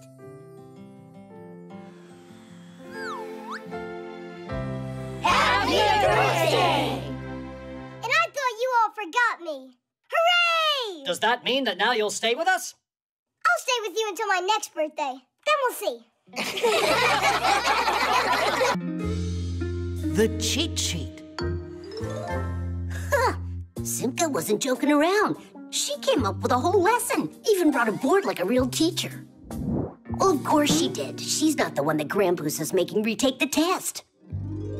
I marked the last test you both had. Simka, you got everything right. You've done it again. Yeah! And what about you? Nothing. Well, Fire, that nothing of yours needs to become something. I'd appreciate if you'd help Fire learn these formulas. Oh, please, not that. We'll study at my place in 1 hour. Don't be late. So tired of this. Simka, you got everything right, just like always. She left me a note. How very interesting. A cheat sheet, huh? That explains why she always gets perfect grades. The professor should see this. Although, I might want to use it myself.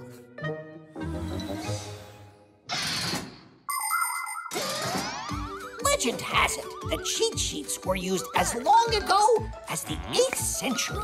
Charlemagne, despite being a learned king, couldn't remember how to properly write his name.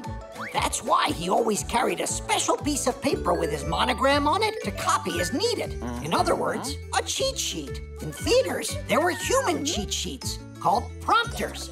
The prompters would feed the actors their lines if they forgot them. Today, TV news anchors, weather broadcasters, and video bloggers all use teleprompters. In front of the camera lens stands a sheet of glass that reflects the text that is scrolling on a computer. The text is not visible to the camera, so the viewers think that the speaker isn't reading, but reciting the news from memory. Professor, I'm ready to go. You already learned the whole lesson?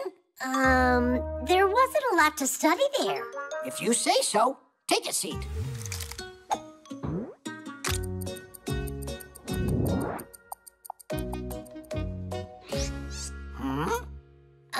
My leg. It's itchy.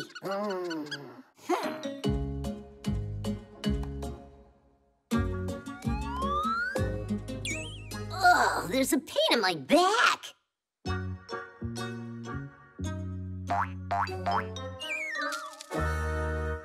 So, you decided to cheat on my test. It's not my cheat sheet, it's Simka's. You don't say, but you're the one cheating here. You need to go study.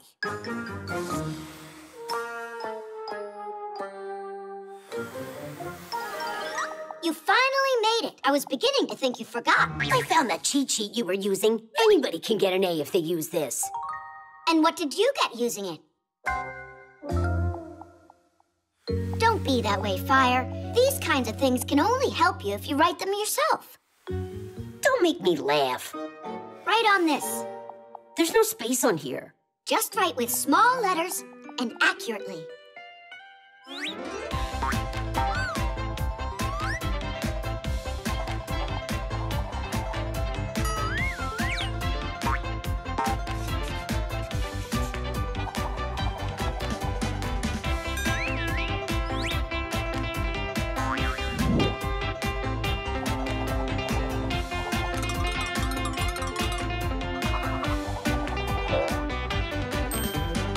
It's all done. And how can I take it out so the professor doesn't notice? No idea. I've never used them to cheat at school. Come on. I wasted all this time for nothing? Not for nothing. They will help you. Just not the way that you thought. Do you think cheat sheets are only for bad students? Not at all. It's a good idea for anyone to make them. It makes it easier to remember a difficult word, formula, or a date if you write it down a few times. But it's important that you don't stay up all night long and forget to have a good night's sleep. If you do that, you won't need your cheat sheet during the test. Only remember, your notes will only work if you really study your lessons. If you don't do that, then no cheat sheet will be able to help you on your test. Simka, I took the test, and I passed without looking at the cheat sheet. Just like I told you. This cheat sheet is truly magical. You really don't get you learned these formulas on your own? How? By writing them down on there. Ah, you just wait. I'll become the best student in the whole class. Uh-huh. Have a seat. You and I need to study. How come? I've already got this. But that was for the last exam. The next one's history, not math. The hiccups. I'm gonna tell you for the last time, this is a bad idea. It's just a joke, all right? Yeah, but it's not funny. Simka, you're boring. It's April Fool's Day. Did you forget? Quit worrying. It'll be funny. Katya, I got you a present. You really think I don't remember it's April 1st? And what, is that some holiday? You're such a sneak. So, what's in there? A cockroach, right? Or a frog? You're not gonna scare me with that.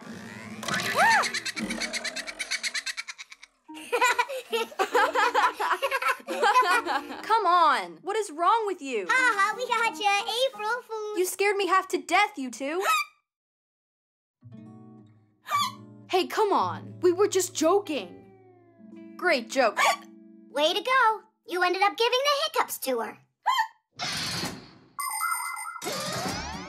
Humans use their lungs to breathe with the help of special muscles, the intercostal and the diaphragm. When these muscles contract, you inhale, and when they relax, you exhale. On its way in, air passes through the vocal cords. If you swallow unchewed food, drink a lot of water in one gulp, or just get scared, then the diaphragm starts contracting uncontrollably. These contractions make the vocal cords close very, very quickly, which produces a sharp sound that is called a hiccup.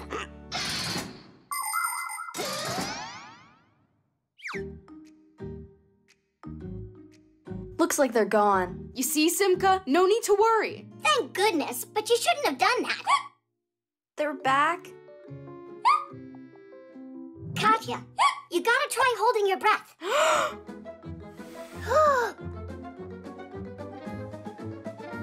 Hold it, hold it!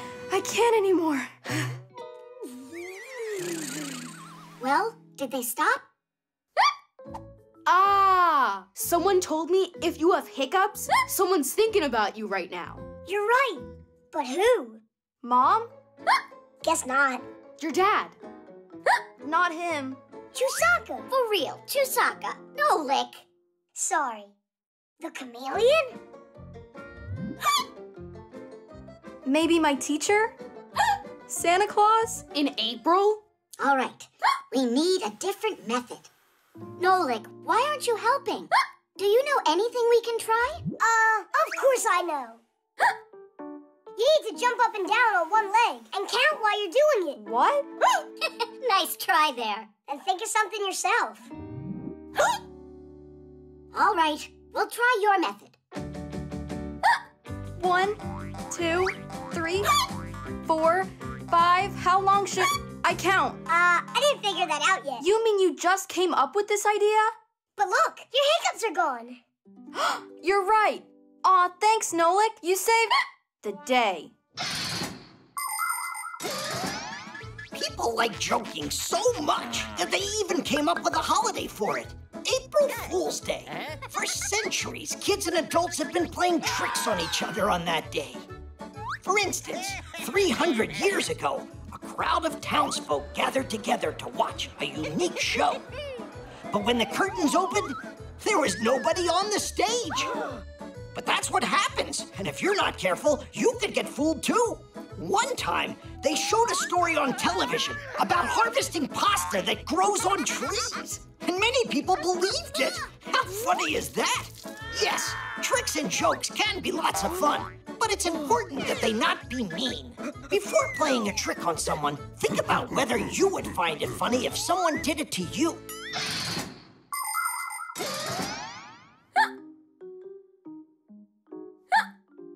I heard that once there was this guy, he had the hiccups for 100 years. And was it the poor old guy's friends who scared him? An idea. You need to eat something really sour. Do you have a lemon? Thanks. Why don't you eat it first? Why would I? You got the hiccups. It's all because of you and your stupid tricks. Well, it's not my fault that you can't take a joke. Ah! What was that? Happy April Fool's Day. And now it's you, Katya? Well, at least your hiccups are gone. Huh. You're right, they are. Simka picked a pack of pickled Pack-A-Mats. Hooray! Tidish!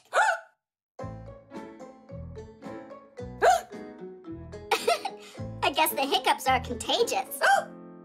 Just don't worry. I have a surefire way to get rid of them.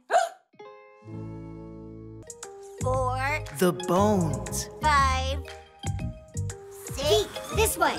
7. Hurry. 8, 9. Where should I hide? 10. All right. Ready or not? Oh! Tula, what happened? You're supposed to be hiding. Digit, there's, over there. There are bones in there. For real? Real bones? They're ancient fossils. Whoa. Wow. What kind of bones are these? A mammoth. A dinosaur. Let's put them together and find out. The first thing we need to do here, find out just how old these fossils are with a device to measure the bone's age. The professor and I were planning on testing all of these bones. How does that thing work? See for yourself. This bone's 1,000,000 years old. No joke? No joke. Oh, what's the picture on there? Just a decoration? Isn't that a radiation sign? Radiation? Isn't that stuff dangerous? In small doses, it's not dangerous at all. And if you're really interested, this kind of radiation's called ionizing.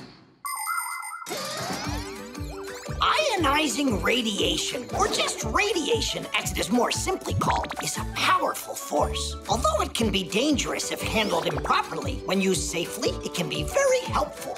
In airports, subway, and train stations, radiation is used to inspect luggage.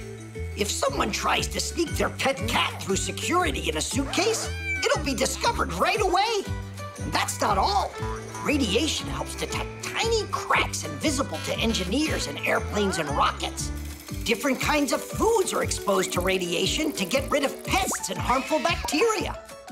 And people examine paintings with radiation. If they get lucky, it's possible to discover old sketches and writings, or even find a second masterpiece hiding under the first one.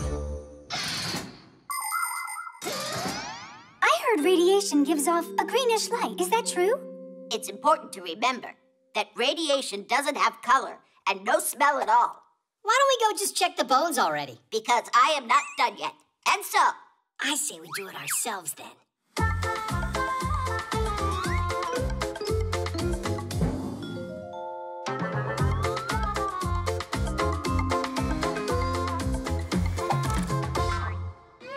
It's just some regular fish.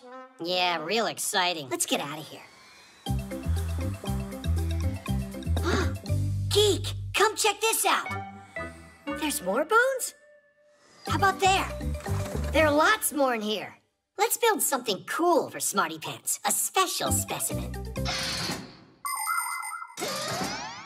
the skeletons of humans and many animals are made out of bones. They last a long time, and people use them to help figure out when a certain animal lived. Now, the secret is in radiation. Bones, as well as living organisms, are a little bit radioactive. In specially equipped laboratories, scientists can take a layer of an ancient bone and pass it through a special machine. The less radioactive particles the machine detects, the older the bone. Oh, what's that? I think it's an ancient creature. Digital figure it out, right? No doubt about that. The age of this specimen is 10,000 years. Obviously a bird, then. So you think it's a bird? Right, with horns. That is strange. 100,000? That would make it a snake. With wings, you mean? And here, 1,000,000 years old. Then it's a fish. A snake bird fish? Is it possible? Is everything all right? Is there something wrong with your device? Snake, I'm sure. Here it's bird. Here it's fish. And snake. I just don't get what's wrong.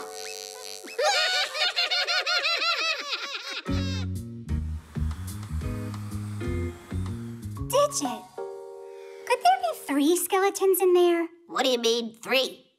Look, there are more bones in these boxes, and they're labeled snake and bird. And here is ancient fish. You played a joke on me, huh? It's not funny at all. Relax. We didn't mean to insult you. The truth is, your device was right. Not one mistake.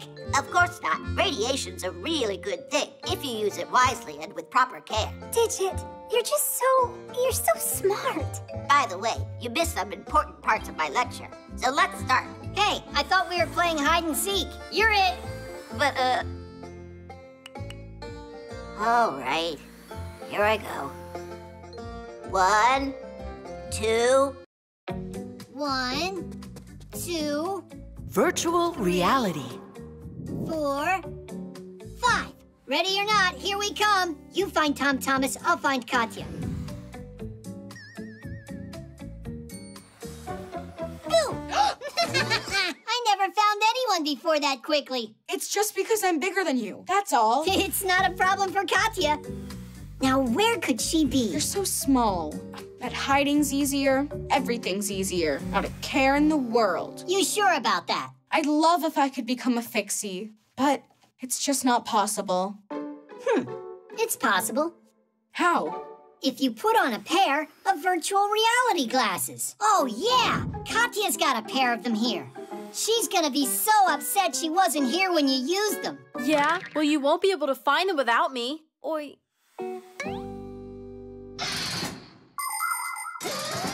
Virtual reality glasses have a pair of lenses inside of them that are each projecting a different image.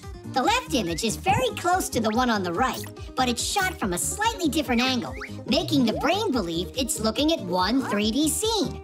No matter how far you turn your head, the view doesn't end. By the way, special sensors can track your movements, which means you can use these glasses to play games, take rides, or even exercise.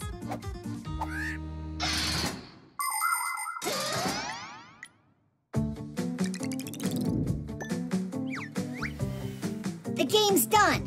What we made for you is so cool. You'll love it. Now we'll see what kind of fixie you'd be. You need to get to the kitchen on your own and then fix the toaster. You get 5 minutes total. I'll need only 3. Turn on the game. Ah, whoa! Everything's so huge.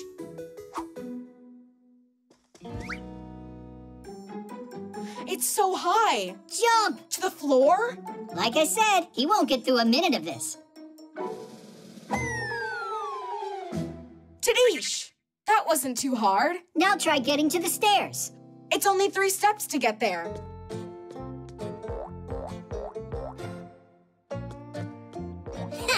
More like 133. Run, Tom Thomas, faster! Woo! Oh, where are the fixie boards? A fixie can solve any problem with quick thinking. Tom Thomas, there's a rope in front of you. Grab it. Whoa! Whoa! Ah! We should try doing that sometime ourselves. Ah! Chusaka, hi there. Chusaka? In our home? I was joking around. Huh? Hey, it's me. Don't celebrate yet. You still got a toaster to fix. You've only got 1 minute left. But I don't have a Pack-A-Mat. So? Just another joke there. Help me! Help me! Run inside the toaster. You're a fixie. It's dark in here, and my hair doesn't glow. Save me! I don't want to be a fixie anymore. That's enough! The first glasses for seeing 3-dimensional pictures were invented as far back as the 19th century. That device was called a stereoscope. Doesn't it remind you of something? Today, people wear quite similar glasses when they watch 3D movies. But let's travel back in time to the last century. It was then that the first entertainment attraction with virtual reality was built. When a person would put his head inside of the machine, he could have found himself feeling like a racer. He'd see the picture, hear the sound, and even smell the scene. And the chair he was sitting on would vibrate. Today, it's not necessary to sit in one place. You can just put a helmet on your head, grab a pair of sensors, and be right inside the game. Save me! Save me! Time's up. You can take the glasses off. Who am I? Where am I? So, is it easy to be a fixie? Not a care in the world. Actually, I would say being human's easier. I've got another game for us to try. At least I won't have to hide from anyone in this one. No! Not again!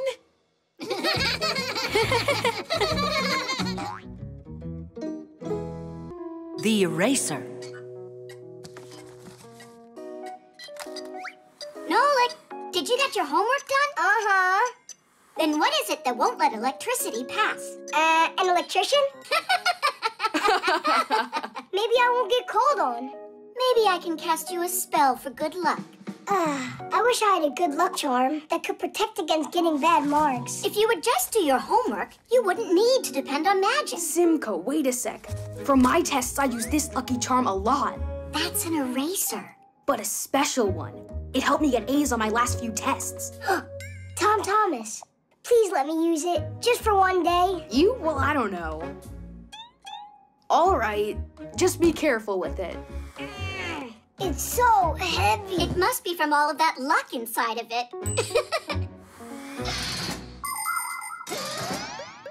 Since long ago, there are many people who believe that charms can bring good luck to them and protect them from all sorts of problems. Their charms can be any ordinary object, like a looking glass, a pen, or a doll. There are other people who believe that stones, feathers, or animal fangs can have magic properties. In ancient times, even a handful of sand could be regarded as a lucky charm. Before going on a trip, travelers poured it into their pockets in order to ensure their safe return home. Yes, stories about the magical powers of objects sound appealing, but so far, scientists have not been able to confirm any of them. That's why it's important to remember that you won't solve your problems with the power of a lucky charm, but rather with the power of your own mind.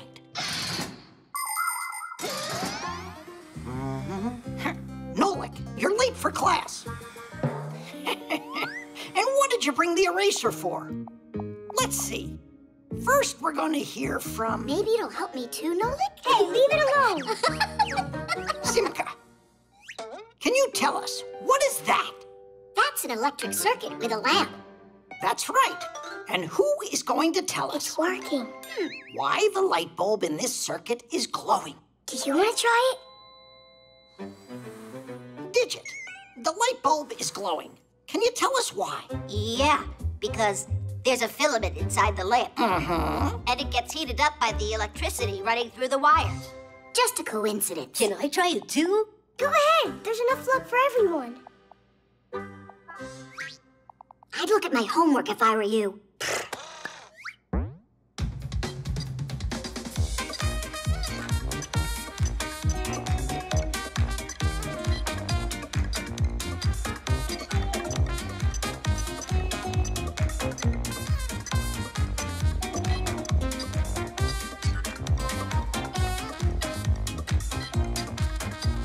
Nolik, what's going on with you today? I'm asking you for the third time. What is it that won't let the electricity pass? Wait a sec. He needs a second for his charm to give him the answer. Ah, that's what it is. And so? And nothing. It helped everyone else but me today. Actually, your charm does hold the answer.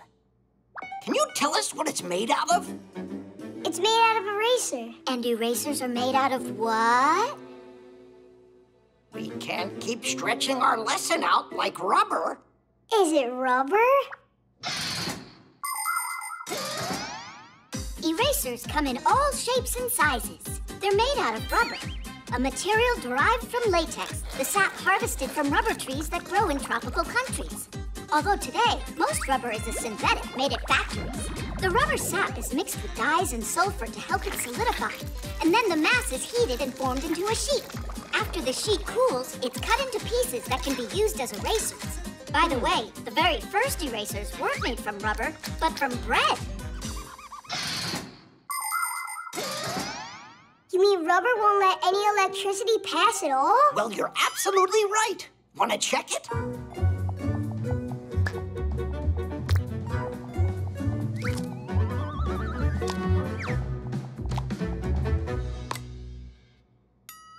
It really works!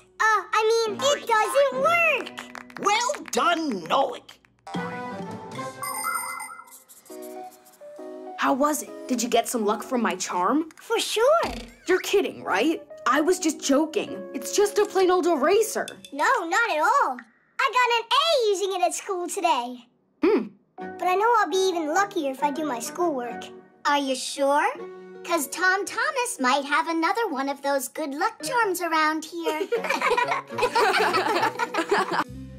The trampoline.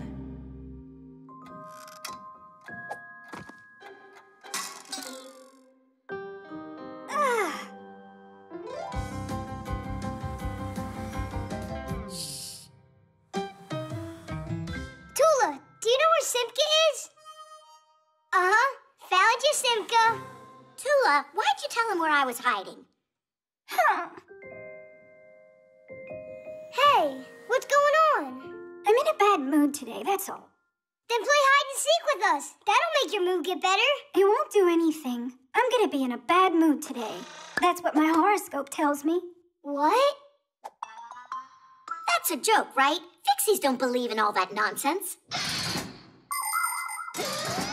Some people believe that the stars and planets have control over what happens in our lives. If you slip on a banana peel, it's Jupiter's fault. If you win a competition, say thank you to Mars. People even make up horoscopes or predictions to try and figure out who's going to be lucky on a given day and who's not. Of course, it would be nice to know what the future holds beforehand. But to this day, scientists have still not found any evidence that horoscopes can actually predict the future. Obviously, some predictions can happen coincidentally, but we shouldn't count on those predictions coming true. Everything is in your own hands. It feels much better to know that your success comes as the result of your hard work, and not because of the turn of some planet. But I really am having a terrible day today.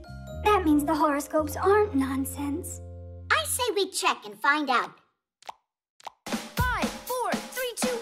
Music's great for lifting your spirits. Now without this little part, everything just falls apart. If you think a screw is nothing, take it out, but just beware. Everything will break without a... Nolik, do you have that huge brush? For what? So we can tickle Tula.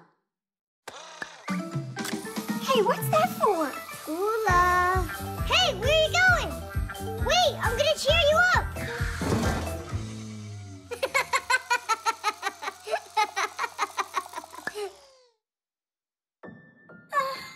How about we make her a fun house?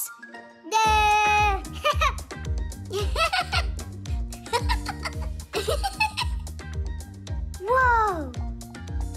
Oh, this really isn't funny at all. Oh, here's something we gotta try with Tula. Research by scientists has proven that your mood can improve by jumping on a trampoline. It's not too hard to build a trampoline. Springs are attached to a metal frame on one side and a durable fabric on the other. Some trampolines are like big balloons that are inflated with an air pump, and they can look like a ship or a castle or even a mountain. It's fun to jump high on a trampoline, but safety rules always come first. Otherwise, you can easily fall or strain a muscle. It's better just to jump for fun and let the acrobats perform their complicated trampoline feats. We don't have a trampoline, do we? Wait, I got an idea. Stay here. I'll be right Hang back. on, I want to go with you.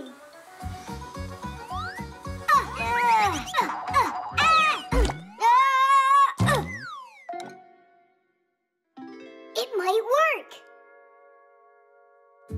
It looks like a gelatin mold. No, it's not. I've tested it. Come on, jump with me. And Simka? We'll start without her. That way you'll be happy when she gets here. Let's jump? I'm sure it won't work. Just give it a try. On the count of 3. 1, 2, 3! Help! Save us! Nolik? Yeah! A horoscope against a trampoline. It's not a fair fight. But that's not a trampoline. It's a dessert. What's the difference anyway? It's like I already said. Today, the whole world's against me. What is this? Whoa! Look, I'm flying! Where's that bad mood of yours that you said was predicted by the horoscope? Huh? It went away! Told ya. And just so you know, Digit's the one who built you this trampoline so you'd feel better. Digit, you're splendid. Actually, today's horoscope also predicted that it's gonna be... Tula, you can't help yourself, can you? The fly trap. Now look and learn.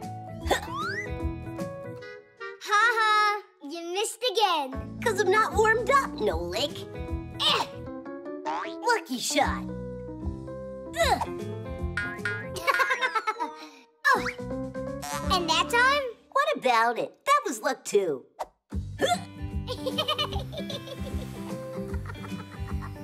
Hey, why are you mistreating that lovely plant, huh? Are you talking about that monstrosity? That's no monstrosity. It's just a beautiful Venus flytrap. Only it's not Venus's, it's Elisa's, right? How do we collect your trash now? We use our hands. Are you joking? A Venus flytrap is a predator. only animals can be predators, but plants can be too. For instance, a Venus flytrap eats insects and spiders. On the leaves of the flytrap are super thin hairs growing, and as soon as a fly touches them, bang, the leaves clamp shut like a trap. Thank goodness it doesn't need food like this very often. Just like other plants, it takes most of what it needs to eat from the ground. And also, the flytrap uses sunlight to make food for itself. Tula, next you're gonna tell us it's a fire-breathing dragon. Save me! Help me, please! I've been eaten by a horrible monster! Get out of there quickly! Nobody's going to eat me. Ah! Nolik!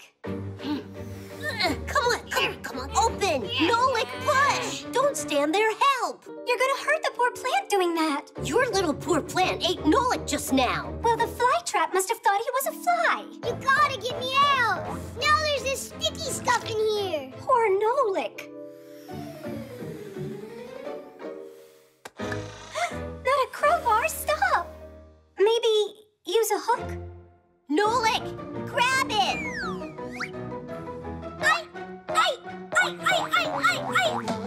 Well, do you have any other ideas? The flytrap is hungry, so why don't we offer it some food? Maybe then it'll let go of Nolik. Huh, candy! Fire! You can't feed candy to plants. It would love to eat that fly for sure. That would be sad. I'm scared in here. Stay calm. We'll figure out how to get you out of there. By the time you figure it out, there won't be anything left of Nolik to save. Oh, you dear flytrap, be nice. How about you go and let out our Nolik? Ah! It's closing its mouth even tighter! Not for long! Fire, stop! The flytrap will die if you cut it like that. I just don't understand. Are you worried for your friend or the plant? For both of them, Fire. Will you get me out of here? Nolik, wait a second. You always gotta butt in. Know why? 'Cause you always do such stupid things. Well, you're a nuisance. And you're just what? A dumbbell. Nolik!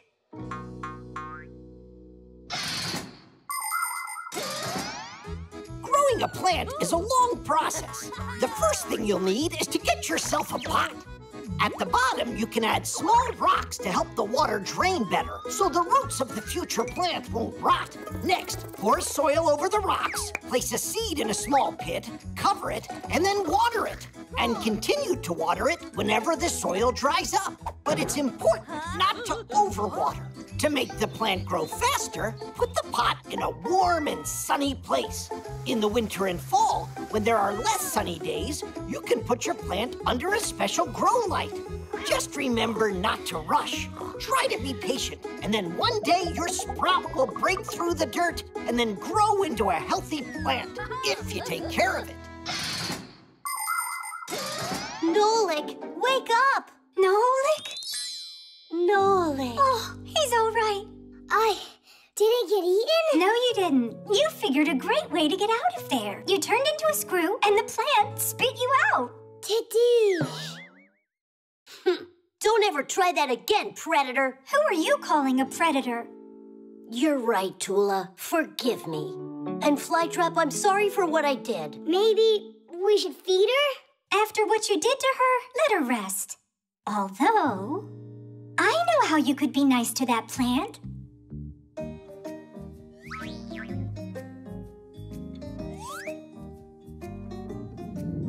Splendid. The sleigh.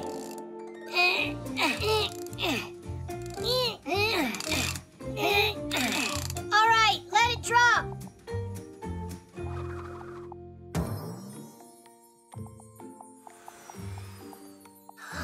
Look at that. It's a shame humans have Santa Claus and Fixies don't. What makes you think that they don't? You know, Santa's bringing presents later today. And while he's visiting, he'll even give you a sleigh ride. For real? Hooray! Can I have a second to talk with you? What's all this nonsense? Where are we supposed to find some Santa Claus for this? I figured it all out. Tell me you're joking. No, I won't have this masquerade. Trying to do something fun for the kids is too much for you? Ah, I see. Can you put together a sleigh at least? I'll take care of the rest myself.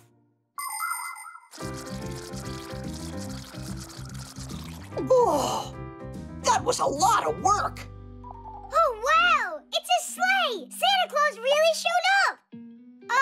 Where is he? I haven't seen anyone here. Gotta go.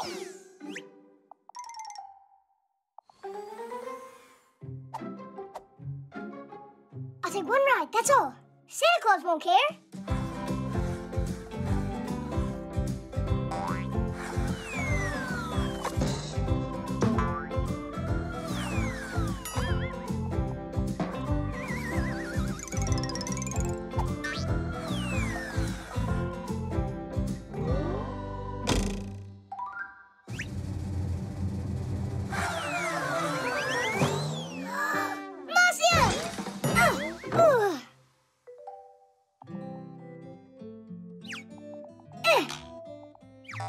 It's really broken. Santa Claus won't even talk to me now.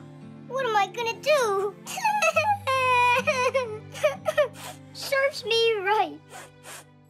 Ho, ho, ho!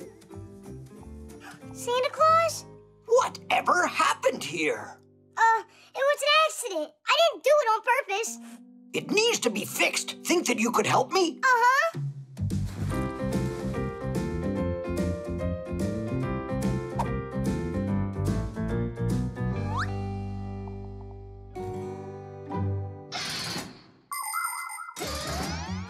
Sleds and sleighs are simple but very useful things. Just attach a seat to a pair of runners, and the sled is ready to carry people or loads. In snowy places where cars might get stuck, a sled can easily glide right on top of the snow. And if you harness a dog to one, no one will be able to keep up with you. There are even different kinds of sports that feature dog sledding. There are also people who attach sails to sleds so they can catch the wind and sail along the ice at high speeds. And of course, you can just have fun going sledding. The more people on board, the faster you'll go. You can climb to the top of a hill with your family and sled on down together. You'll fly so fast the wind might whistle in your ears. Hey, hey, hey! Look out below!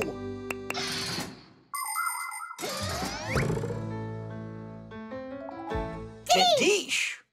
Where is my sleigh? Another Santa?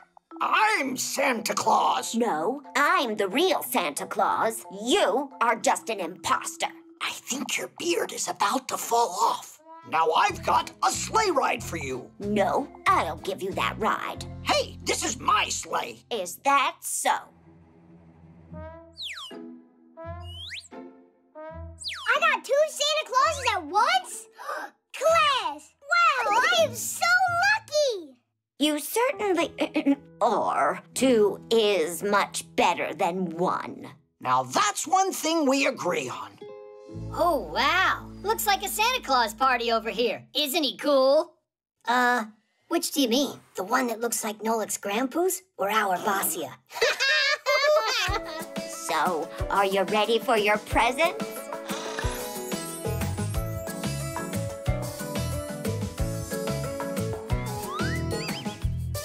I will go grab my sled from the tool shed, put on gloves and a hat onto my head. Then I'll go, then I'll go, then I'll go. Oh, the wind is so freezing, it's frightening, as I race down the hill just like lightning. On the cold snow, I go. Sleds and saucers and toboggans there. All my friends are sledding everywhere. The secret code. Gotcha! You can't get me! Oh! Hey, watch where you're going. The newcomers. What you hauling? Nothing. Yeah, you know, nothing special. Need help? We'll manage. Time to go. Or we won't finish our Essenprusen time. See ya. See ya. Essenprusen? Never heard of that before. What is it? Tweak and Geek are definitely up to something. Come on. Hey, what's an Esserprus? What language is it? Any idea? I getcha. And they say you're smart. Hey, look at this. They're hauling more stuff. For the Esserprus. And the sloot. You got it? Ah! All right, Fixies, hold on to your hats. He said salute. Do you know that word? It's nothing good, I'm sure of that. I didn't like those newcomers from the very beginning. Am I the only one who doesn't know what's going on? There is the foul den of those evil boys. We've got to stop their wicked plan, or it's gonna be the end of us. How? I don't know. You got any ideas? I need some time to think. Now is not the time for thinking, it's time for action. I will scout it out. And I? And you, Nolik, will use this to keep an eye on them and tell me what they're doing. Esperus and Sloot. Esperus. I think I know what this is. A code. If a note written in a secret code falls into the hands of a stranger by mistake, she won't be able to read it. Because instead of having words that the reader can comprehend, the note is written with symbols for letters, or with letters in a mixed-up order. To crack the code, you need a key. Not a key for a lock, but the key that was used to create the code. If you have the key, you can use it to find out what the message says and send back a secret answer using the same code.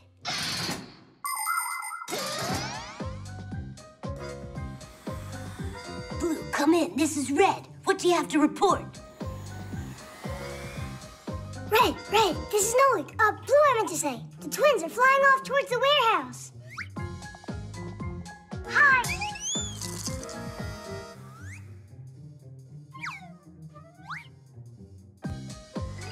Look out! Blue, there's no escape. Hang in there, we'll save you. Digit, Red's over there. No, not Red. Fire. We've got to go save him. Ugh. It's the twins who need to be saved from fire. It's the what? They'll come in, we'll flip the switch, and it'll be Esserprus for all of them. No way. Not on my watch. I won't let you do it. Fire! Stop! People have been using codes for centuries. The ancient Greeks wrote letters on leather strips that, when wrapped around a cylinder, would make the secret word appear in a row. They also sent coded messages using a disc with holes and letters. The message was spelled out by threading a string through the holes of each letter in order. The message was decoded by pulling the thread out and writing down the letter the string came out of. In Italy, people created a code using pages filled with letters. When a key with spaces cut out was placed over the coded page, the message would appear in the openings. Today, computers use numbers for encoding information. It takes a chain of numbers this long to code the word Tadish. The science that studies the history and techniques of secret codes is called cryptology.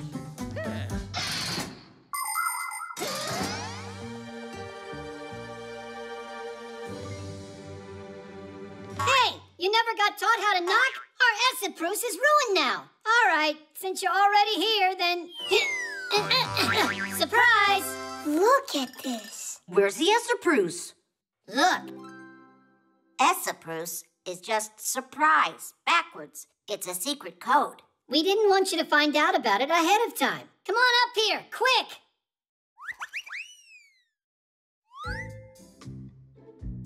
It's a trap, I'm telling you. Somewhere up here is where they're hiding that salute. Try to say that same word backwards. Wait, is it tools? It means tools? That was another code word like surprise? Then Tadish would be what? Should it? Awesome! Should it? Should it?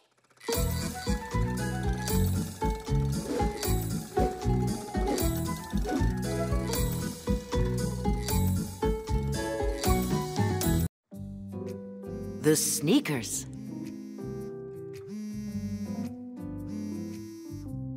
Good morning. How are you, Katya? Hey, Tom Thomas. Look at these cool sneakers my mom bought me. They light up. Whoa. Aren't they awesome? You don't have sneaks like this. And why are you so sure of that? I got them. Yeah? Show me. All right, I'll show you. Only, I gotta use the bathroom. Call you back soon. Do you really have light-up sneaks like you told her?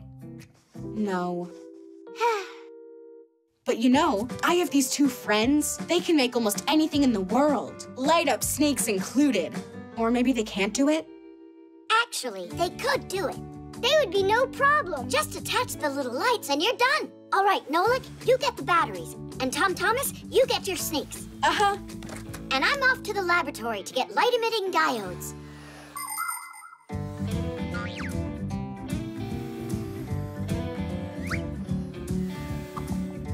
Oh, wow. The soles on these are cool.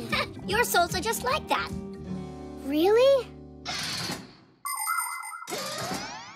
The soles of sneakers are made out of a special material that is very springy, or scientifically speaking, shock absorbing.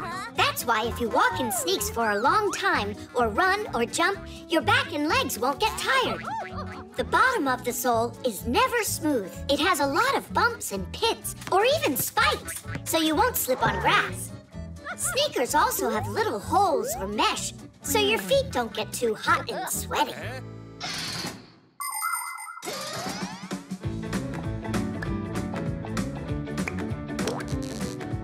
Didish! Call Katya.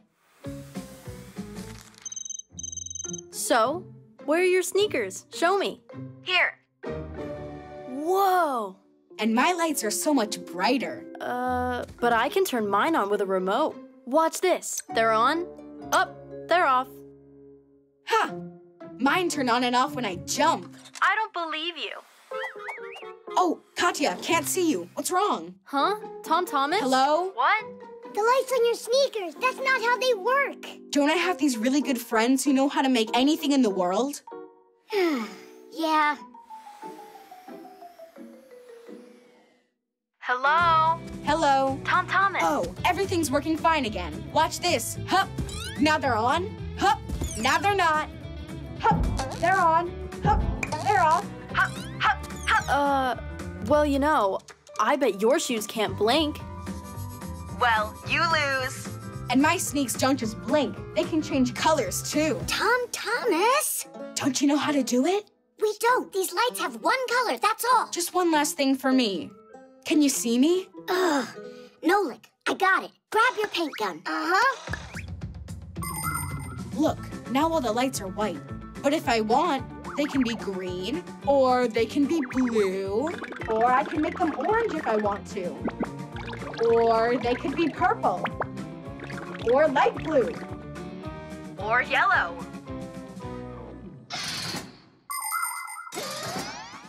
Do you know why little light-emitting diodes are able to burn so brightly?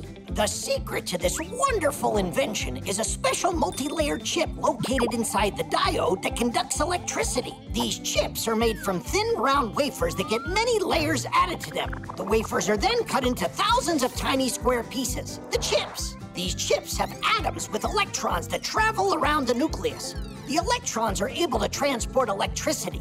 When electricity's run through the chip, the electrons get pumped up and immediately start jumping from their places, leaving little traces behind them. When another electron bounces into those empty places, it lets off a little flash called a photon.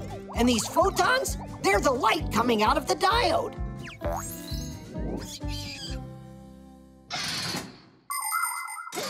There you go. My sneaks are cooler than your sneaks. And you know what else they have? Little wheels. Yours have wheels on them? What wheels are you talking about? Simka? Oh. Well, I have these really good friends that know how. They're really good friends. You know what? I think you should ask those friends to help you out. We need to go. Right, Nolik? Right. And we're taking our lights, too. Tom Thomas, that wasn't fair.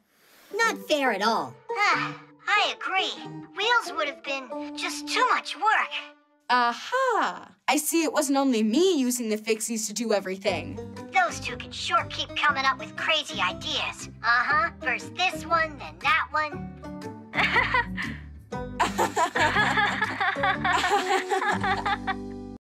hook. Woohoo! Simka, look out! Geek, why did you hook the fixie boards together? Because it's fun to fly in a train. Anyhow, I'm Tweak. Geek's over there. Hello. You really must learn the proper way to use things. You agree?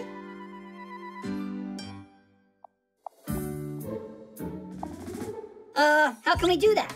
If you start coming to our school, you'll find out. And when can we start? Well, that depends. First, your parents and I have to meet. How about today? Good. Oh, yeah.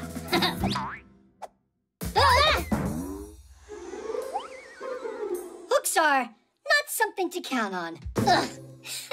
Actually, they're counted on every single day. Hooks are not just for hanging up keys and coats. At a construction site, you can see hoisting cranes using hooks to move heavy loads. Fishermen use fish hooks, and mountain climbers use special kinds of hooks with a lock called quick links. With some yarn and a crochet hook, you can make a beautiful scarf. In the movies, pirates often have a hook instead of a hand. And that's not all. Even the beaks and claws of some birds are hooked to make it easier for them to eat and hold on to branches.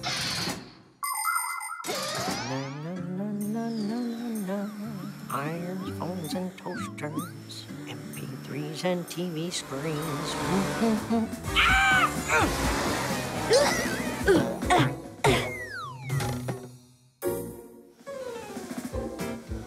Are you all right?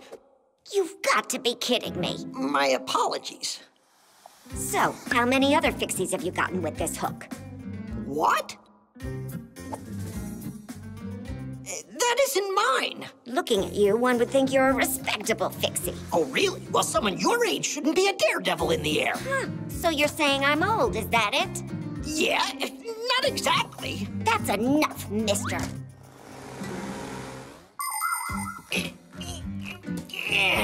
My, how they tied this up.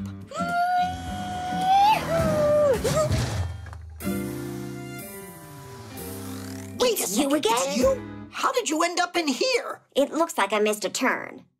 Actually, where am I? Well, you're in a laboratory. Let me guess what you're doing here. You happen to work here, right? You're quite observant. At least one of us is. Don't you see I need help? I could get you out if I used the hook, but I'm pretty sure you'd rather I didn't. Just do it.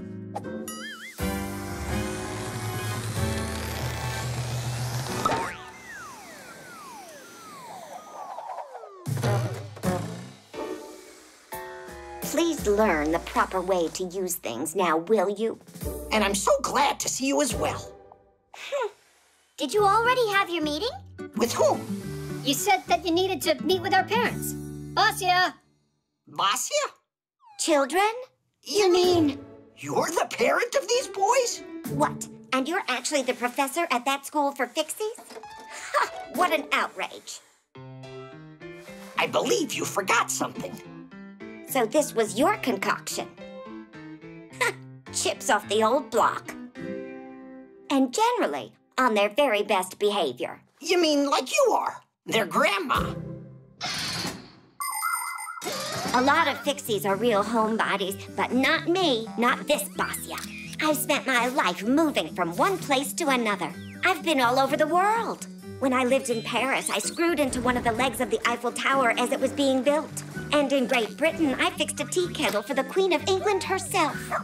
It was lots of fun, although sometimes I did feel lonely.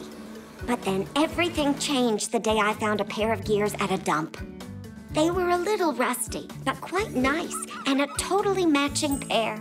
I cleaned them and put them into a mechanical clock, and then kaboom! They turned into Geek and Tweak. Now we live all together as a happy family in a human apartment. But we might not stay for long, because we're always on the lookout for our next adventure. It looks like Grandpa's hooked you in with that hook now, didn't he? Yeah, quite literally. I hope you'll remember that it was I who saved you with this thing. It was funny. I was thinking to myself, who's this mean old man that's dragging me? And with all that yelling of yours, I thought I'd go deaf. And what about Fixie School? Can we start going there? Why not?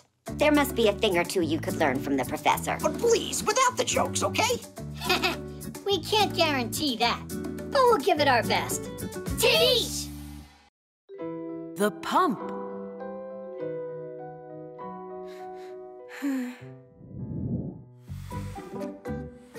Tom Thomas, how about we play cars? I don't want to. Then let's play soldiers. Not soldiers either. What's wrong with you today? It's that Katya, she didn't invite me to her birthday party. Why? Do you know? We were playing a game of chess, and I did this stupid move, and she didn't let me play it over. And then? Then I told her she was a meanie, so we had a fallout. Just apologize already. It's so easy. And then wish her a happy birthday.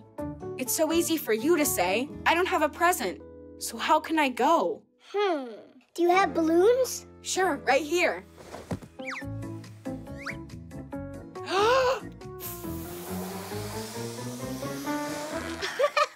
Tell Katya you got her a sausage for her birthday. I can't bring this, can I? Wait a sec. I know a way that you could turn that into a doggy. Show me. Have you ever seen long balloons that look like sausages? It's possible to make animals, flowers, or even people out of them. Making things out of balloons has got a name. Twisting. That's because if you want to make them, the balloons need a twist. Take a balloon and inflate it, but not all the way. You need to leave a little bit of room for air to move. Otherwise, the balloon might burst. Make 3 short sausages at one end of the balloon. Next, fold and twist the 2 of them that are closer to the center. That will be the head and the ears. Now twist some more to make the neck, front legs, and the biggest part, the body. Then comes the back legs and the tail. And that's it. The doggy is done. Now go and try to do it yourself.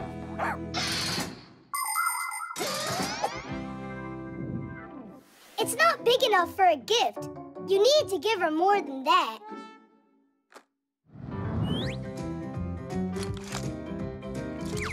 The robot. A broken one? You think this car would be good? Maybe that could work. Oh, I forgot about this. It's a ball for exercising someone gave me a while ago. That'll work. Only you need to blow it up. It's prettier that way.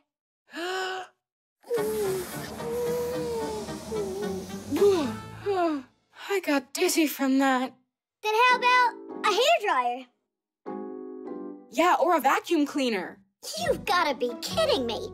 Blow it up with a vacuum cleaner? Oh, right, like you've got some better idea. A pump would work. The only one I have's for a bike. Great, get it. A pump is made up of a cylinder, a handle, and a hose with a nozzle on it. Inside hides a special part called the piston. When you pull the handle up, the air gets sucked inside. And when you push it down, the piston pushes it through the hose and into the ball. People can't blow air that hard or that quickly. By the way, the air doesn't get out of the ball because of a special valve. The valve only lets the air out when you press on it, like this.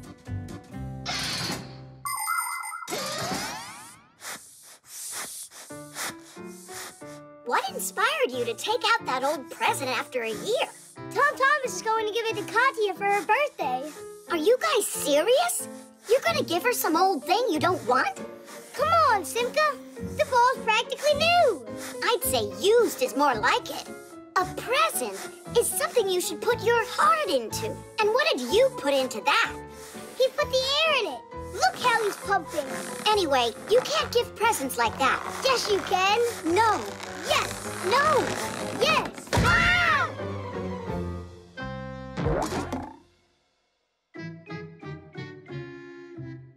Now there's just no way Katya will make up with me.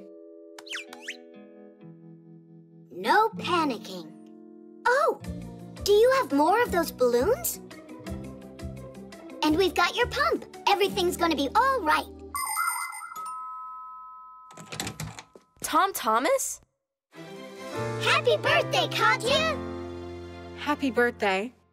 Thank you. They're really pretty. And please forgive me about the chess. And you forgive me. Kitties! Katya, how about we never fight again? All right. Peace. While you two are not fighting in here, there, your cake will be eaten up. Nolik, what are you worried that you're not going to get any? The contacts.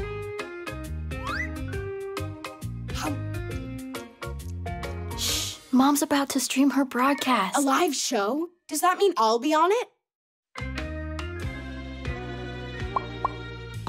Hey, kids, I have to run out. I've got 10 minutes before my live show, and there's no sound in here. I don't see how I can get this fixed in time. Maybe I could take a look? You really know how to fix them? First, isolate the issue, determine the reason for the issue, and fix it. 1, 2, 3 to Dish, and now it's all working. All right, why don't you give it a try? I've got my tools upstairs. It's all done. Well, what was broken inside? What should I tell her? Tell her the contacts were dirty. Got it. Yeah, you're always welcome. Do you know what the word contact means in electricity? When an appliance gets plugged into a socket or headphones into the audio jack of a phone, their plugs get squeezed between metal plates. The points where the plugs and plates touch each other are called contacts. If contact is made, electricity flows through the wires and the appliance works properly. But if some kind of dirt gets between the two parts or the plug gets rusty, there won't be contact made, nor any electricity flowing. Test, test. Can you hear me? They sound better than ever. Tom Thomas, you made my day. No big deal. The contacts were dirty and needed cleaning.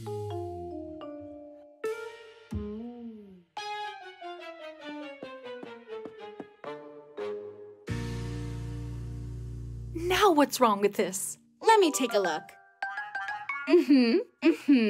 I'll fix it for you. All done. A dirty contact. Aha! I'm a master. You're a braggart, that's what. I'm trying to help your mom out. Or would you rather her show gets canceled? Thanks so much, Fixies. Katya, why have you kept this secret? Those are golden hands you've got. That was nothing at all. At home, I always fix things, like our laptop, our dishwasher. The Pack-O-Mat. The Pack-O-Mat.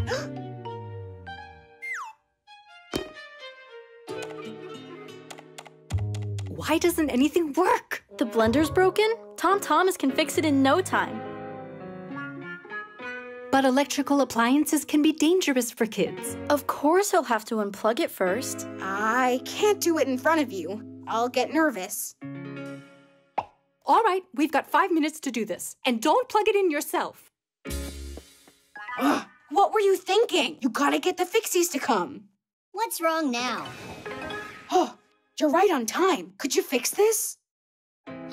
You're the master. You fix it. I don't know how to. Just say 1, 2, 3 to Dish, and the blender will fix itself.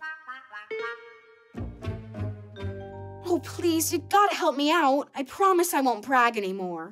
All right, you need to put the lid on straight. There you go. That's what you needed for contact. That's all?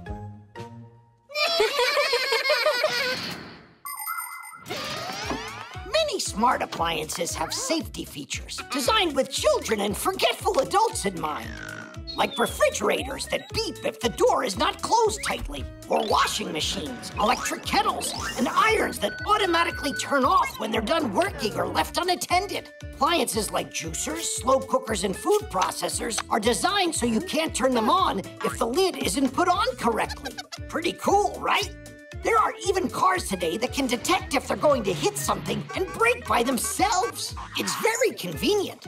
But still, it's better not to completely rely on machines for safety, or to depend on Fixies to come to the rescue. So please, don't leave appliances unattended for long, and take good care of them so they can work properly and safely. Bye-bye, guys. Have a great day. Thank you so much for your help, Tom Thomas. I couldn't have done it without you. It really wasn't just me. Who else was it? I'll tell you. He got help from some real masters. You're lucky to know them. Oh, can you give me their contacts? My vacuum cleaner needs fixing. Come on, Tweak. We have to go and fix that vacuum cleaner. The tooth. Oh, what's that? It's new. Hi, everybody. Today, I've got an exciting test. I'm going to brush my teeth with this, the latest in electric toothbrushes. Oh, now that's speed. That's interesting. That's a seriously powerful motor. Yeah, works great. It really does make quite a buzz, but nothing to be afraid of. Mom! Oh, Katya, I've got something to show you. Well, I'm going first. I lost one of my teeth. See? All right, my friends, see you later. The teeth look great. And I'm sure I'm gonna finally meet that tooth fairy tonight. But she comes real late when everyone's sleeping. Well, I'm not gonna fall asleep tonight. Excellent plan. I wonder what presents she'll bring me. Oh, glad I got this kid's brush, too. An adult human mouth has 32 teeth inside of it. They don't all appear at the same time, but one after another. When children are still too young to walk and talk, their baby teeth come in. And right about school age, kids' baby teeth start falling out and permanent adult teeth take their place. It's not good to lose a permanent tooth because there aren't any more teeth inside to replace it. But whether you have baby or adult teeth, you should take good care of them by brushing and eating less sweets.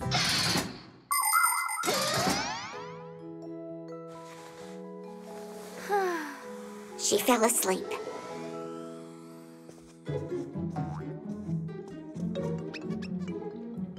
Huh, Mom? Huh? I wanted to read one of your books. And why aren't you sleeping?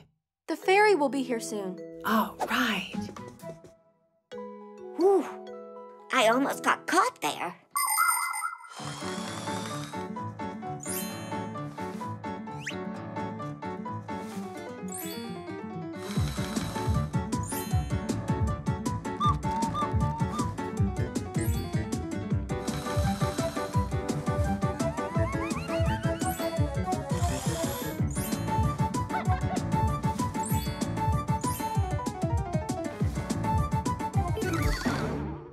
If she keeps this up, it'll take all night.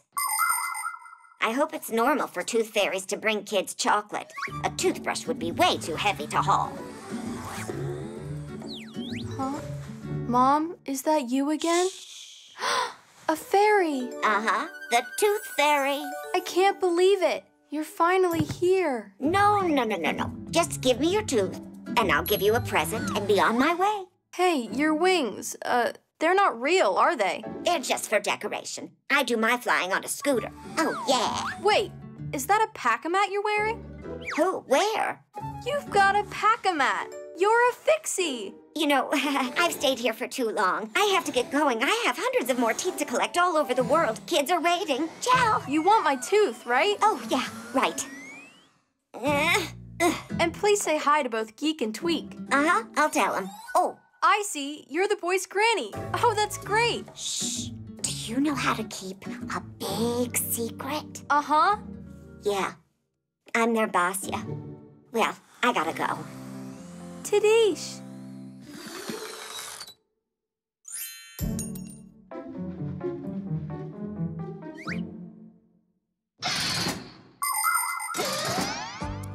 People love to believe in all sorts of miracles.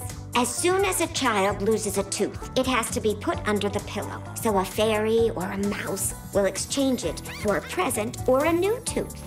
Other young dreamers believe that their baby teeth are taken away by trolls or elves while they're sleeping. Some toss their teeth up in the air or bury them into the ground or throw them up onto a roof. Can you believe that? And some believe a lost tooth can help them achieve their dreams. That's why aspiring soccer players bury their teeth at the stadium and doctors near hospitals. Although, in my opinion, the only way to become a true professional is to study hard and practice, practice, practice. That's how. I am ready for my massage. Mom, take a look at what I got from the ferry last night.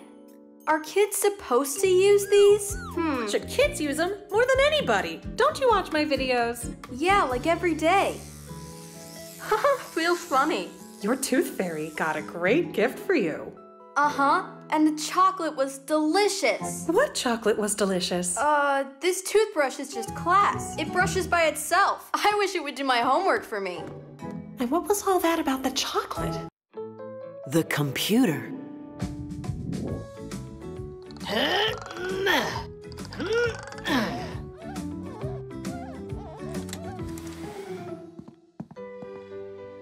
They deliver things so quickly now. Oh, a brand new computer! What are you doing? We gotta hide. Did you forget you almost got caught yesterday? But almost doesn't count. You know what? Fly on home right now and stop arguing.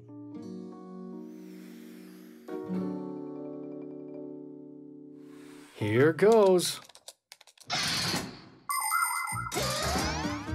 A computer consists of a monitor, a keyboard, a mouse, and some kind of case like this that holds the CPU, which some people call the computer's brain. Portable computers are called laptops. They have all these parts inside of them, even a camera. Unlike a desktop computer, a laptop can run when it's plugged in and from a battery. And don't forget smartphones. They're computers too. They can do so many things and can fit right in your pocket.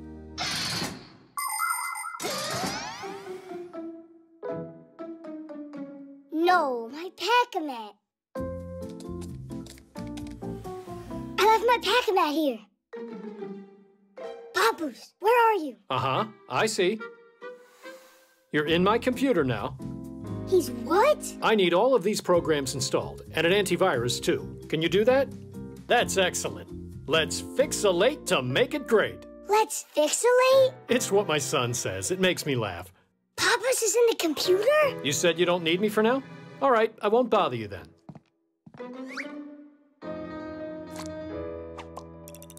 Aw, Papoose. Nolik, how come you're still here? And how come you were talking with Tom Thomas's dad? I what? Fixies don't interact with humans. Besides, I was here the whole time. Then who's in the computer? Marcia! I haven't seen her all day today. We gotta get her out of there. Uh-huh, let me look. Let's save it in here. I don't believe my eyes. Hey, what's up? Shh. Marcia? Yeah? And what's going on here? Were you just talking to him? What was I thinking? Simka! She's inside the computer. She's talking to Tom Thomas's dad. Don't say that. Come see for yourself. That girl's getting grounded. What girl? Simka, you're here. Well, yeah. Is, something wrong? There's one of us stuck in that computer and they can't get out. Look! But we're all here with you. Where is Grandpoos at? You're right. It's Grandpoos in there. That's who. Tom Thomas's dad caught him, locked him inside of there, and made him his slave. Oh. Are you certain? Quite. Grandpoos has to be rescued. Follow me. Grandpoos! What happened here? We thought they captured you and put you in that laptop. But I'm here. What are you talking about? Yes, Nolik. We don't understand what this is all about either. I just figured it out. It's not a fixie in there. It's a remote technician. Oh, did we get fooled? Ugh. A remote technician? If you've got a broken computer, it needs to be taken to a repair shop. But if you need help downloading an update, removing a virus, or figuring out some other problem, It can be more convenient to talk to an expert that works remotely, which means from another location. The technician can help you no matter how far away you are. All that you need is a solid internet connection. Now the expert can control your computer and do whatever's needed, as if he's sitting right in front of it. For instance, he can make the computer run smoother or get a program working properly. By the way, it's not only computer technicians that are working remotely these days, but also programmers, bookkeepers, and even scientists. It really is cool, isn't it?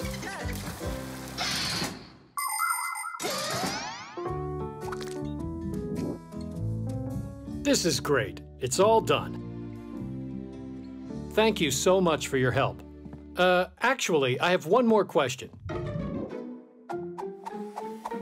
A fixie slave in the computer. Who came up with such a foolish idea?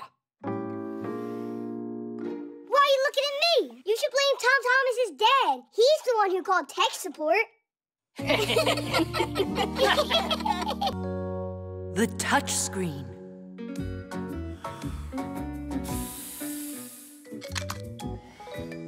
Are you done? This piece will never fall off again.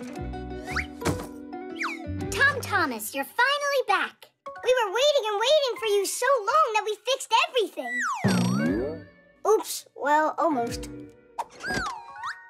I was out taking photographs of birds. I need them for my project. You know this one, it's a sparrow. This one's a jay. That's a chickadee. Pretty funny, right?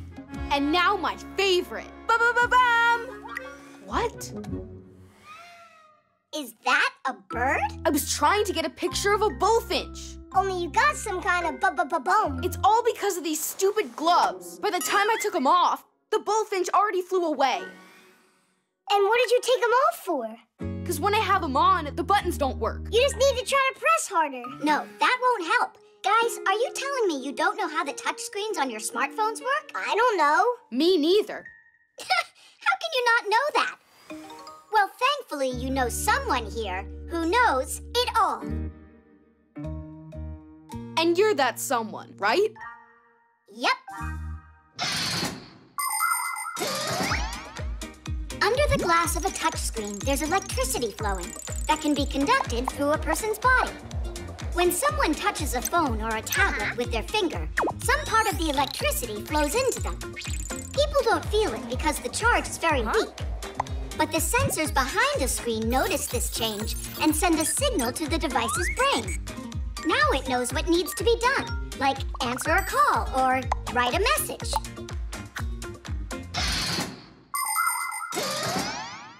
Your gloves are made out of wool, and that means no electricity can go through them. But if they were made out of some material that was a conductor, for instance, oh, like this foil.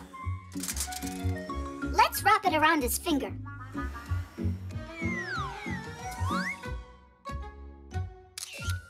It works with this. I told you, because foil is a conductor of electrical current. But there's nobody who makes gloves out of foil. Actually, Katya, she has gloves that work with her smartphone. And you have someone right here who happens to know it all, including how to make them. Oh, you are incredibly lucky to have me around. We'll cut the foil into thread and make a few stitches with it on your glove's fingertip. So that way it'll conduct current? You got it.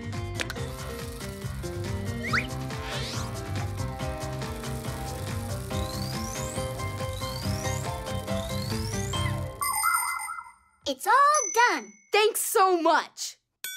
Only where will I find a bullfinch now? Wait, you can find a photo of one on the internet and say that it's your picture. Really? He could get into serious trouble for that. Everything that's on the internet was created by someone. Games are written by programmers, films are made by directors, books are written by authors, and music by composers. These people are called creators, and for their creations, they are given copyrights. That means that the creators have the right to control how their creations may be used. For instance, when a photographer shares his photos on his webpage, it's not right for someone to just download them and use them somewhere else. And to claim those creations as your own work is simply unacceptable. Before going ahead and using someone else's work, it's better to ask for permission from the creator. The author will be very grateful.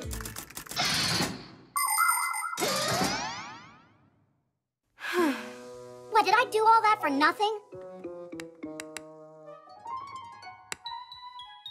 Simka! Look up! It's a bum! A bullfinch? Put on your glove, quick! No, the one I made for you!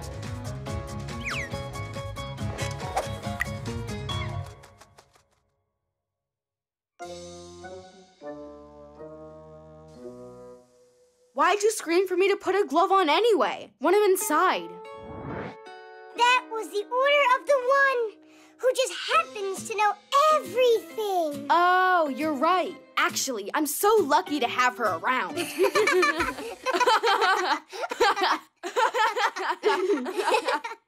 And so what about the picture? We can find one on the internet. Just don't forget to put the photographer's name right under the picture.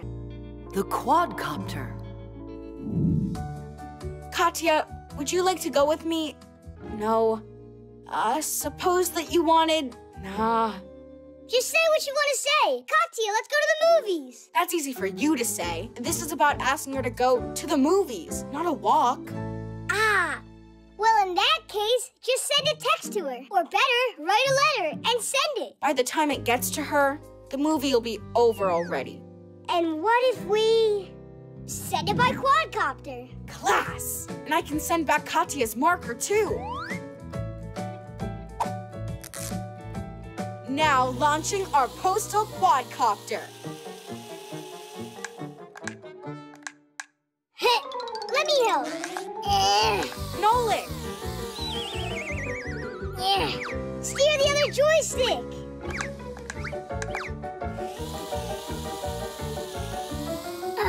That was a good job.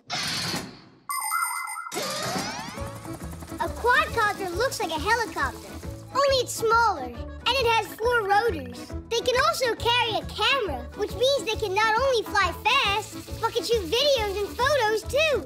These devices are used by journalists to help document their stories, and by cameramen to shoot from high above the action.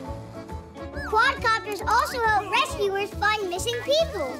And soon, they'll be delivering groceries and packages.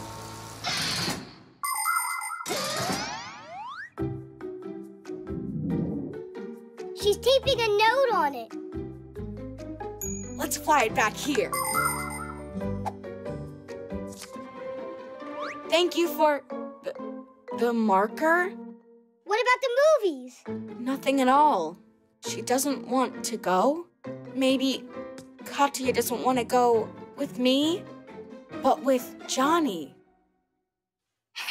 Your imagination is awesome. All right, we'll check with the quadcopter. But that's spying and that's not good. Only that Johnny. Someone's not answering her call. I'm sure it's Johnny. He never hears his phone when it rings. Now she's writing him a note? So that's how it goes. Katya, now I know everything. Enjoy the movies with Johnny. But the friendship between you and I... will always be strong? ...is now over. And that is that. What? When ancient people needed to send a message, they would make signals with loud drums or with smoke from fires. The signals were then sent repeatedly in a long chain, moving from one settlement to the next. Later, people started using messengers and carrier pigeons to deliver the news. It was not until the 16th century that a real postal service appeared in Europe. A postman would travel in a carriage, only there was so far that he could go. With time, ships and trains started carrying letters. But today, most everything is sent through the internet. 1 second and the message is already in an electronic mailbox or on social media. Paper letters are becoming rarer and rarer. But you gotta admit, To get a real letter feels great.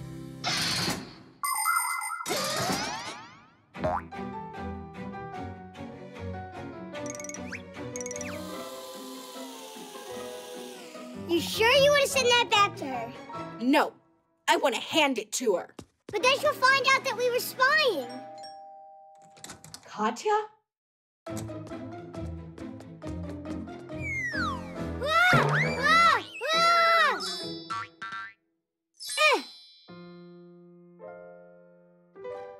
Tom Thomas, how come you wouldn't answer your phone? You were calling Johnny. You didn't call me. And why would you think that?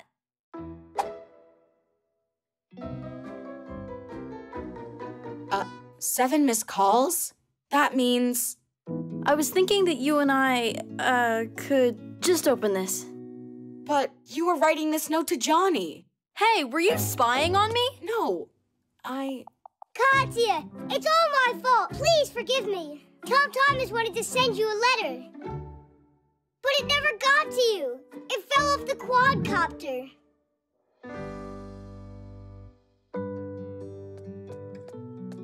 Come on, read already. Tom Thomas, let's go to the movies.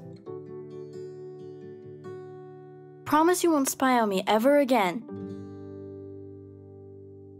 You picked the movie out. Denise! The safety harness. Hey, Nolik, I say we go scare Elisa. What do you think? Yeah, I'm in. All right, let's go. Hey, Nolik, where you going? What about the rock climbing? We changed our plans for you. Getting some lessons was your idea. You're right. Fire, I'm sorry. I wish we could play our trick, but they invited me. I invited you too, didn't I? But you did it later. You want to join us? No thanks. Fire, are you upset with me? Just go already. They're tired of waiting around. Why did Nolik do that? Just trade me in for the new kids.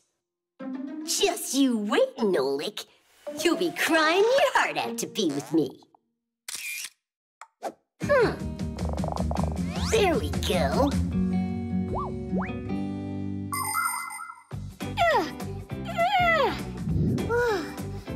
Pull yourself up.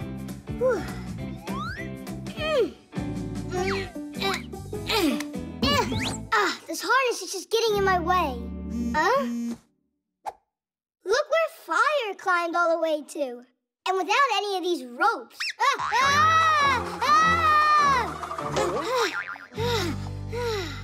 You know, maybe it's less comfortable with a safety harness, but I'm sure I wouldn't want to fall without one.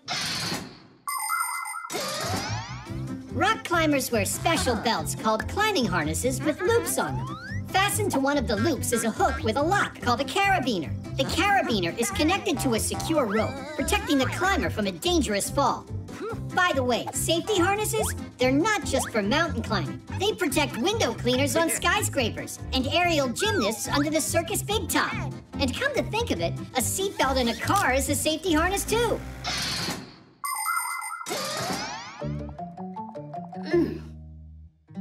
Really? No reaction?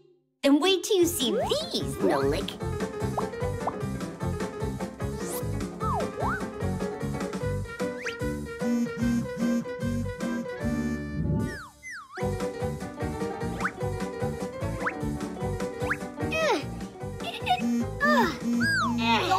Go on, Nolik. Just a little more.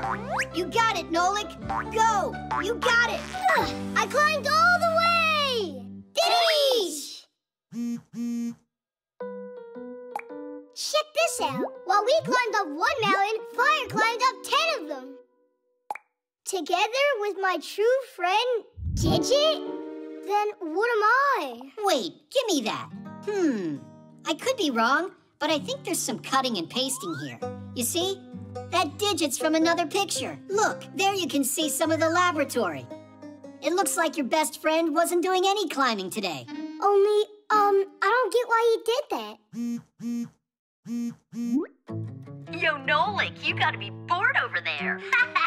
How can your rock climbers even compare to me? Uh-huh. Well, no one can compare with your lying. My what? Those mountains of yours are not real. What makes you say that? You're not even wearing a harness. Because I don't need one. Yeah! Hey, stop, Fire. You could fall. I'm not a scaredy cat, like some fixies who I know. Quickly, to the laboratory. He could get hurt without a harness. You know what? Let Digit protect him.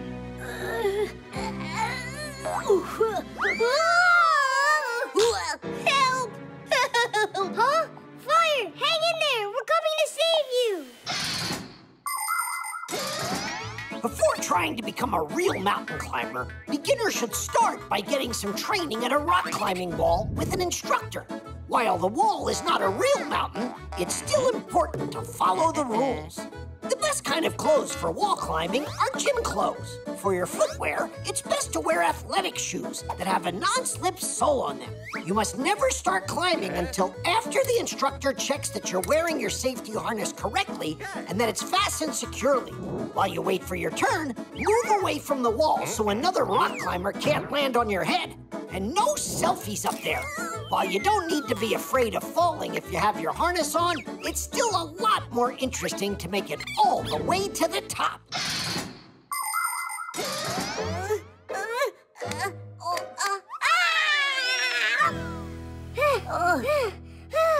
That fall could have killed you. As if anyone cares what happens to me. Hey, we all care about you, Fire. You really care?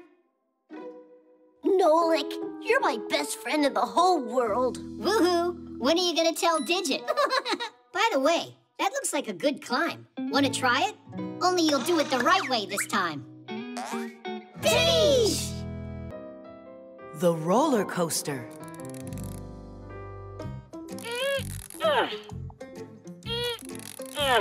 It's all done. Can we take a ride on it already? You need to tighten those up, and these a bit more. I've tightened these bolts so many times. It's a very intricate mechanism. It has to run precisely as a clock. There, is that all? It should be. Just one thing. This roller coaster must be tested first. That's what I told you. We should ride it. Not yet. Wait right here. And don't touch anything, all right?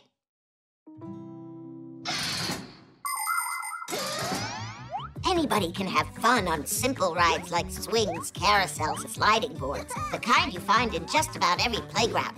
But for real excitement, nothing beats the huge rides at amusement parks that can lift you up at high speed, twirl you around and around, or even send you upside down. Before any of these rides are open to the public, they go through a long and thorough inspection, with the first passengers being heavy bags or mannequins. Oh, whoa! Looks like we came to the right place. Is this your roller coaster? Mine and Digit's. Hey, Digit said not to turn it on. We still have to test out this ride. So, test it on us. Without Digit? Ugh, enough already with Digit. Digit, you scared to start it yourself? Me? Well, yeah. Why's Digit allowed and you're not? Yeah, why not? I know how to use these buttons too. Are you ready?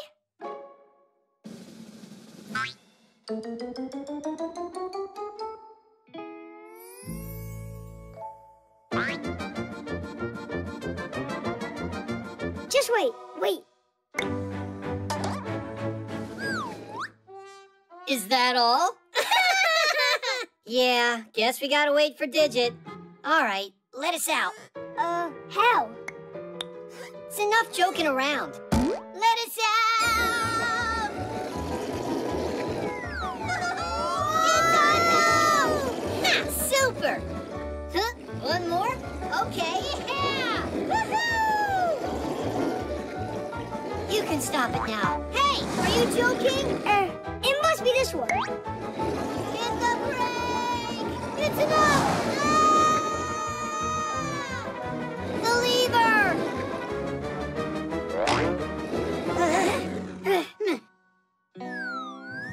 How long we gotta hang here? I thought you said you knew how to work this thing. I didn't think it was so hard. No! Don't touch anything. That's enough testing for now. We'd rather hang. When's Digit gonna finally get back here? Nolik, didn't I tell you not to touch it? I don't even want to imagine what would have happened if they fell down from there.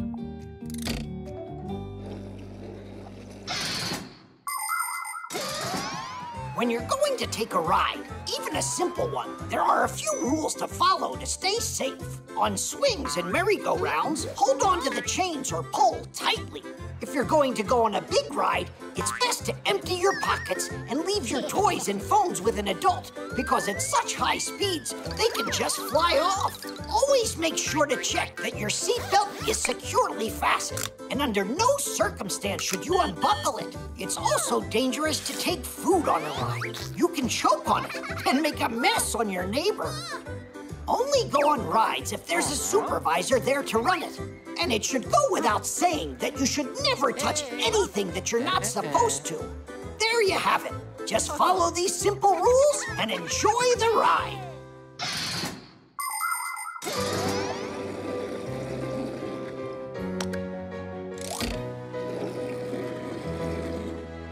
The roller coaster is now open for rides. Yeah? All right. And can I go on? What if 54 tests aren't enough? I think the only one thing that hasn't been tested yet are the nerves of our inventor. And I know just how to test them. Hey! Got him! Are you sure about this?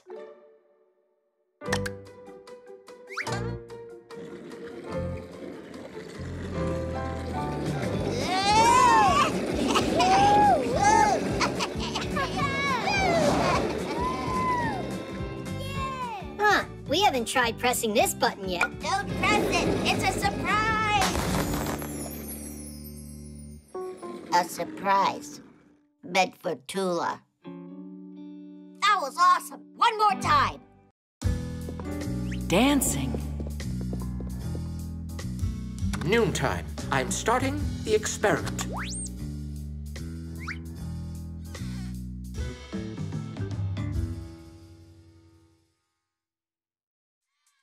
Huh?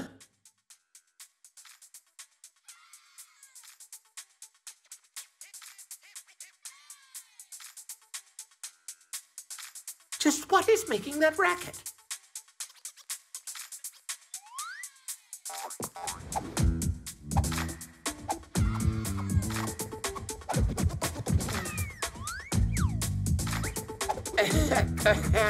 Ah, Professor, check out this dance we're doing.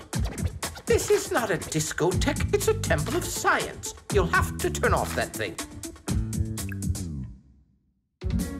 All right, the readings are normal. Dancing is something you can do anywhere. Professor, your attention, please. Have you ever noticed how your arms and legs just want to start moving all by themselves when some familiar music is playing? Uh-huh. We might start clapping our hands, stamping our feet, or swaying side to side. That's all part of dancing. Ancient tribes believed that dancing could change the weather or scare evil spirits away. Now, most people dance just for pleasure. It's not only fun, but good for our health, too, because dancing is like exercising to the music. But you see, science and dancing don't mix. Now I get it. The truth is that you don't know how to dance, right? I'm sorry to tell you, but your assumption is entirely incorrect. Yeah, sure. You're a dancing professor. Yes, of course you are.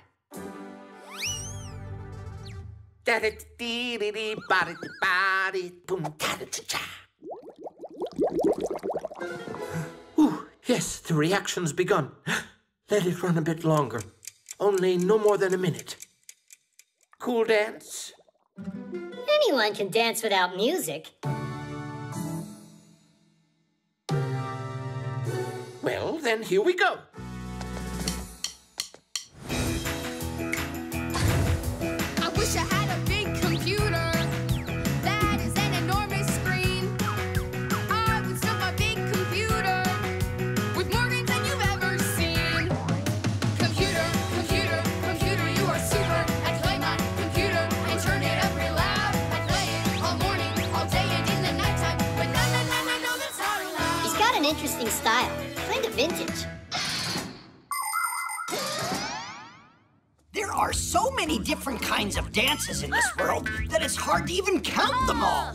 For instance, the roundelay. In that dance, everyone holds hands with one another and walks in a circle. You can find a version of the roundelay in every culture. There are also dances for two, like the waltz, rock and roll, or cha-cha-cha. Some like to dance ballet, some hip-hop, and some tap dancing. As for me, I'm not bad at doing the twist. You start by twisting one of your feet, and now the other. Then you twist them both together. Well, what do you say? Shall we dance? Computer, computer, computer, you are super. I play my computer and turn it up real loud. I play it all morning, all day, and in the nighttime. But no, no, no, no, no, that's not allowed.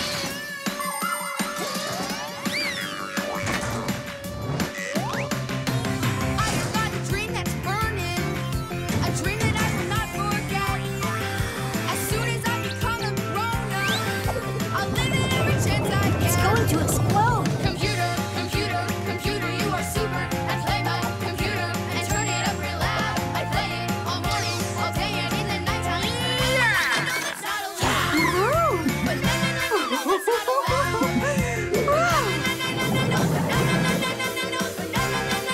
Oh, no, no, no, no, no, it's not allowed.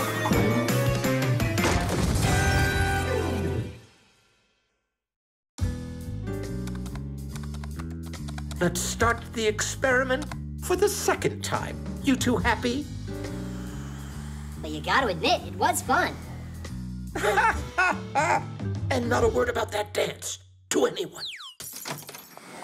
Professor Eugenius, where did you learn to dance so well? Hey, Lisa, your eyes play tricks on you. Only you twirled so nicely. That was just my leg falling asleep. You know that science and dancing don't mix. Right, of course not.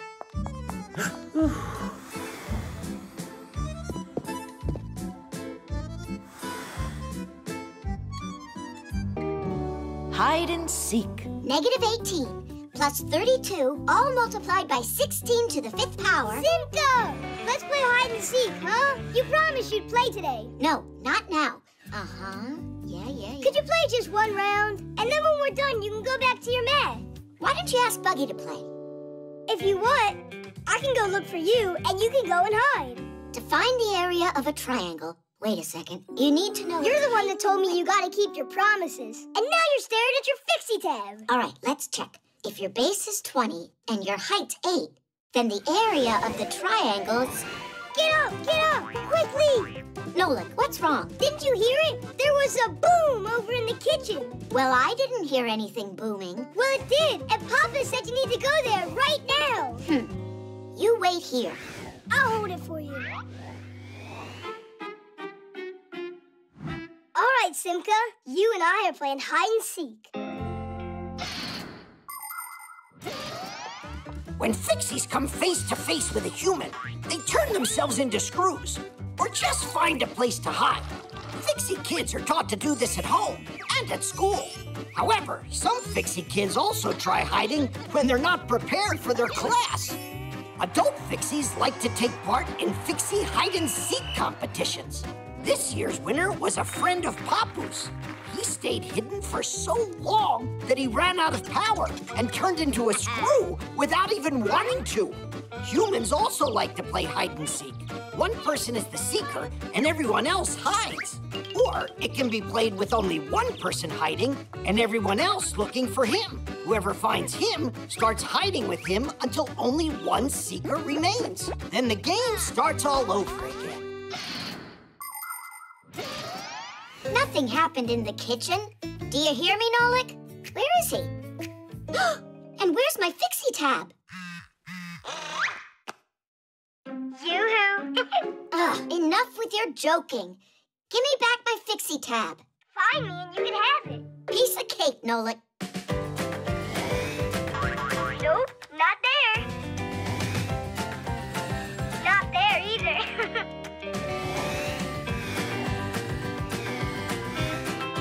Want a hint? How about we play You're on Fire? You're really cold. Ooh, you're freezing. Getting warmer. Oh, you're hot. You're on fire. If I'm on fire, then where are you? If you're on fire, it means you burned down. It got it all backwards. When I'm getting closer, it's hot. When I'm getting further, it's cold. That's how the game works. Get it? Really? Okay, I know an easier way. Should I go to the left or the right? Go straight. To the right. No, not there. But you just said to the right. I mixed it up. Now definitely to the right. Now to your left. Go, go, go. To the left. Oh, no. To the right. Turn left. Oh, no. I mean to the right. You went the wrong way again. I'd rather look for you without any of your clues. Television, television, television, television, television, drits, it's television, drits, it's television, drits, it's television, where two pixies hide inside, drits, it's television, drits, it's television, drits, it's television, where two pixies hide inside. Calculator. Generator. What are you doing? Synthesizer. Come on. Excavator.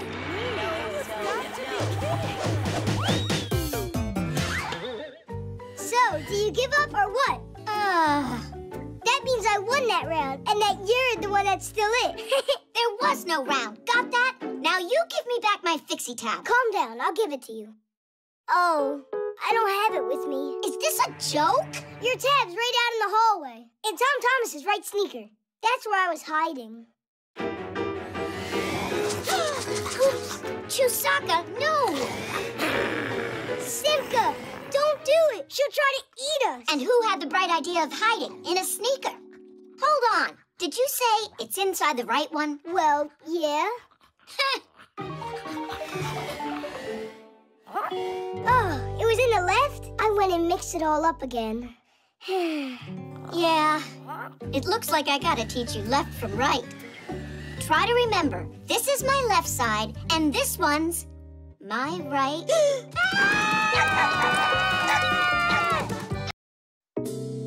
The photo editor. Good. Now turn. Give me a smile. Uh-huh. I hope I look really good in these. Stop worrying, Verda. You're in the hands of a professional. Aren't I a little pale in there? What do you mean pale? You'll look nice and green. Only I want to be striking. Is that better? Tell me how you did that. I got a cool editing program here. Taking a good picture is only part of making a great photograph. To make a photo look its best, you need to work on it. That's where a photo editing program comes in. It has so many tools. With the help of an editor, it's possible to crop pictures, change the lighting, get rid of unwanted objects, or add something that wasn't in the photo when it was taken. Basically, you can make all sorts of crazy things. The only limitations are your imagination and skills. If you want, I could make your eyes bigger. You can really do that? I can make you real jewels out of all your photographs. Class, then give me long eyelashes. That'll be pretty. How about a crown, too? I think it looks great. Oh, Fire, you're a real pro, aren't you? Only I'll need some time to get it done. You know, it's a creative process. I get it, Fire. Of course, I'm not going to be a bother. And tell everybody else they should come check out my super-duper photo studio.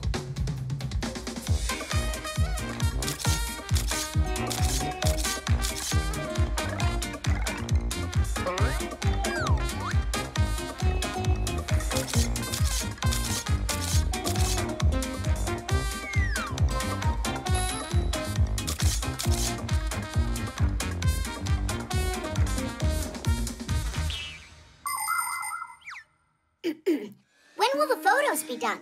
Patience. You'll see them as soon as they're ready. Now don't disrupt my creativity. Now that's a professional artist. Well, maybe I should make them even bigger. Is that enough? No, the bigger the better. Now they'll finally say what a talent I am. No word from Fire? Not yet. Having to create is hard. Hey, you want to bet that my photograph will be the coolest? What makes you think that? 'Cause that's what friends do. But I'm the one who discovered his talent. What a braggart. Oh, our photos are ready. Come on, let us see, let us see. What? That's not me. A royal clown. How about me? Let me see what my picture looks like. Are those supposed to be my muscles? Let me look at that. Oh, who is that tadpole? Is he making fun of us? Well, cool, right? So what? You think that I look like a clown? And what am I? Macaroni or what? Now, do those really look like arms to you on there? And my body doesn't look like that. Come on, you gotta be kidding me, guys. I did just what you asked. But you made us look terrible. No, I didn't.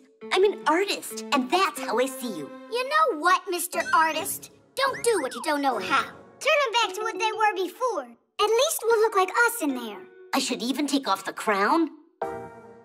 If that's what you want. You're so boring. The art of photography began way back in the middle of the 19th century. In those early days, it took around 8 hours to produce one picture. But even with all that time, the photos looked rather blurry and had defects. Photographic artists would touch up the photographs with paint in order to conceal the spots and scratches. Some of these artists even developed techniques where they scraped off parts of the photos and then painted whatever they wanted on top of them. Nature, outlandish animals, and all sorts of fantastic things. It was very difficult work. When digital photography was invented, it became much easier to fix a picture. Just load a photo into a photo editor and edit away. Now the challenge is trying not to go overboard. You want it, you got it.